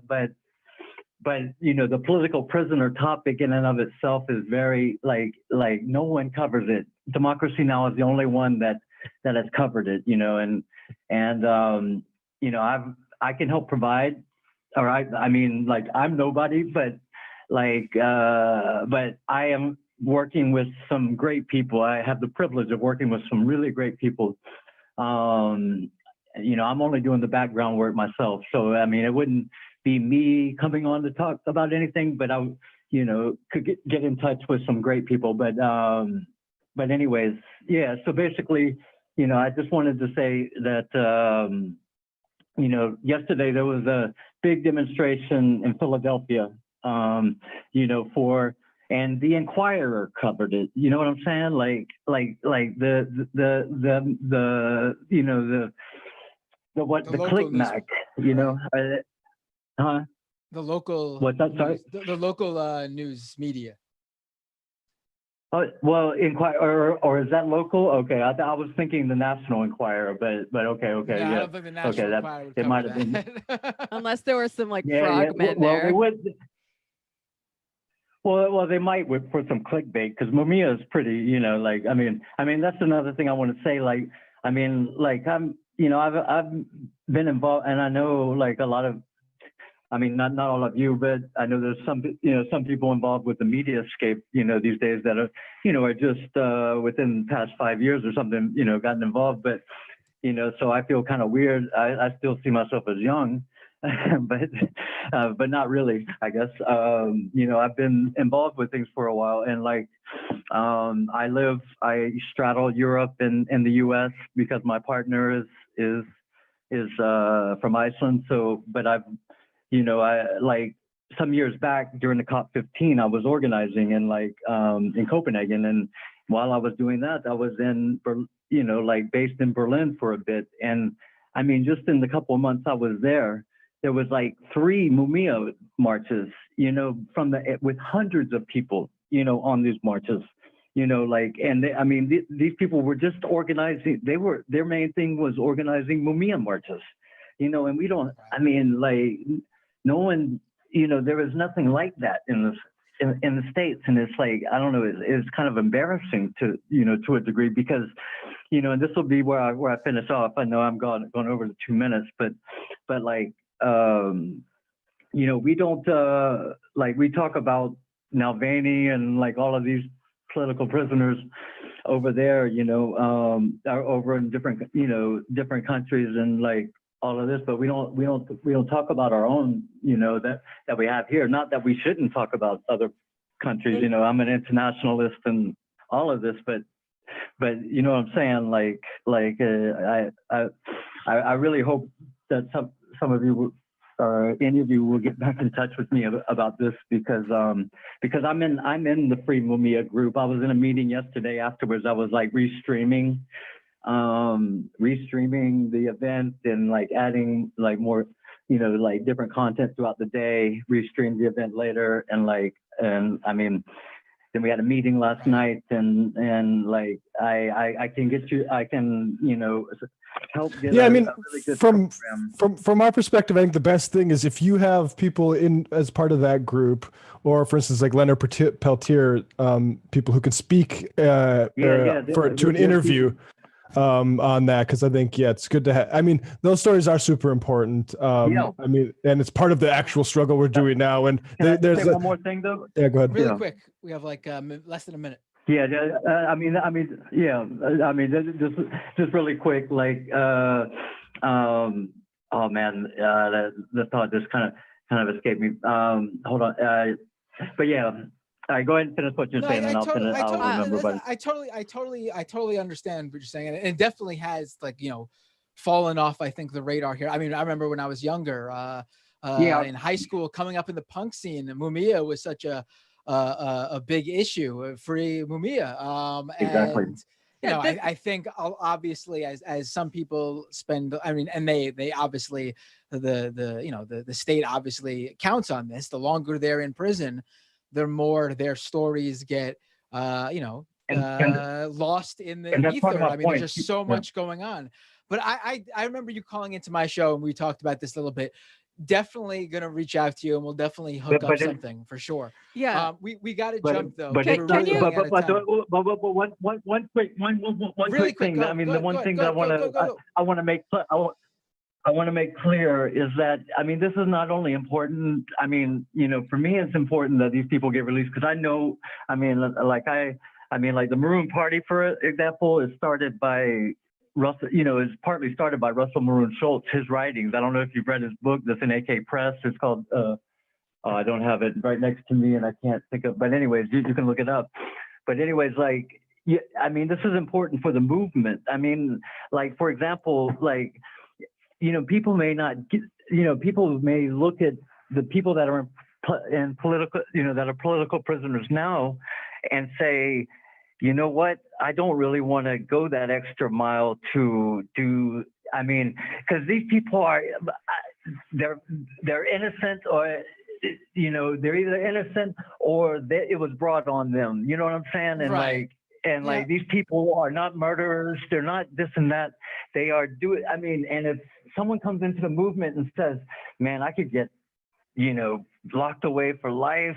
And, I don't know if I'll do that, I don't know if I'll be that dedicated activist, Yeah, Feds planted a gun on Red Fawn Falls at the Dakota Access Pipeline protest, and she got put away for it. So yeah, I mean that's totally I important. absolutely agree with you. How do I find you? Mm-hmm. Because I get so many emails, and if I had seen yours, I definitely would have responded. I don't know if I could get you on this show, but certainly on the Antifada. Yeah, and it wouldn't be me. I mean, it would be one of my comrades. I mean, I don't want to be the face of of anything, but I'll give you. I mean, can I give you my email contact or something like that, or why don't you contact her? Why don't you contact her over Twitter or something? That way we don't have to give out your personal. Well, I'm not on contact Twitter. I'm not on Twitter. Can you send me? Can you send me an email? Yeah, I have my email listed on my Twitter profile. Okay. I gotta jump though, Jade. I'm sorry. We'll talk soon, okay? Take care. Yeah, no problem. I'll look at your Twitter profile. All right, great. Thank you so much. I hate to cut people off when they bring up good points, but we're up to the wire here, and that's the show. I don't think we're gonna get to any messages. We got like a minute left. You got props, Jamie, for bringing up a Death in June reference. Thank you. I got someone giving me solidarity as a fellow 5'4" male. Thank you, buddy. I appreciate it. And I'll leave you with this from Sam_Seder on the IMs. Is Cuomo starting an OnlyFans? Ooh. Wow. I shudder at the thought. Oh my God. There it is. Your moment of zen, folks. YouTube.com/ I'm coughing now. YouTube.com/Matt Binder. Tonight, tune in to break down the QAnon theory. Oh, there was someone who was messaging me about a gap in my QAnon theory. There was another president sworn after Grant in 1933. I'll explain to you. FDR they're talking about March 4th, 1933. But I'm going to explain to you why QAnon doesn't think FDR counts. So you're accurate, but I'm also accurate. And you'll find that out tonight. YouTube.com/Matt Binder. Catch Antifada. What's going on? You mentioned it really quick. Are you on tonight? Twitch.tv/The Antifada, 7 p.m. ET tonight. We're having Antifada Ladies Night again with the very funny Kate Willett talking about her new audiobook, Dirtbag Anthropology. And Left Reckoning, Matt, what time tonight? Tonight at 8. Look at that. 7, 8, 9. You get the Majority Report late night block there, 7, 8, 9. Oh yeah. All right. Catch the No Me Key show right now, 3 p.m. Go over her YouTube channel. It's going on right now. Otherwise, the rest of the MR crew will see you tomorrow, and I'll see you all next week. Take care, everybody. Bye-bye. It might take all the strength I got to get to where I want, but I know somehow I'm gonna get there. I wasn't looking when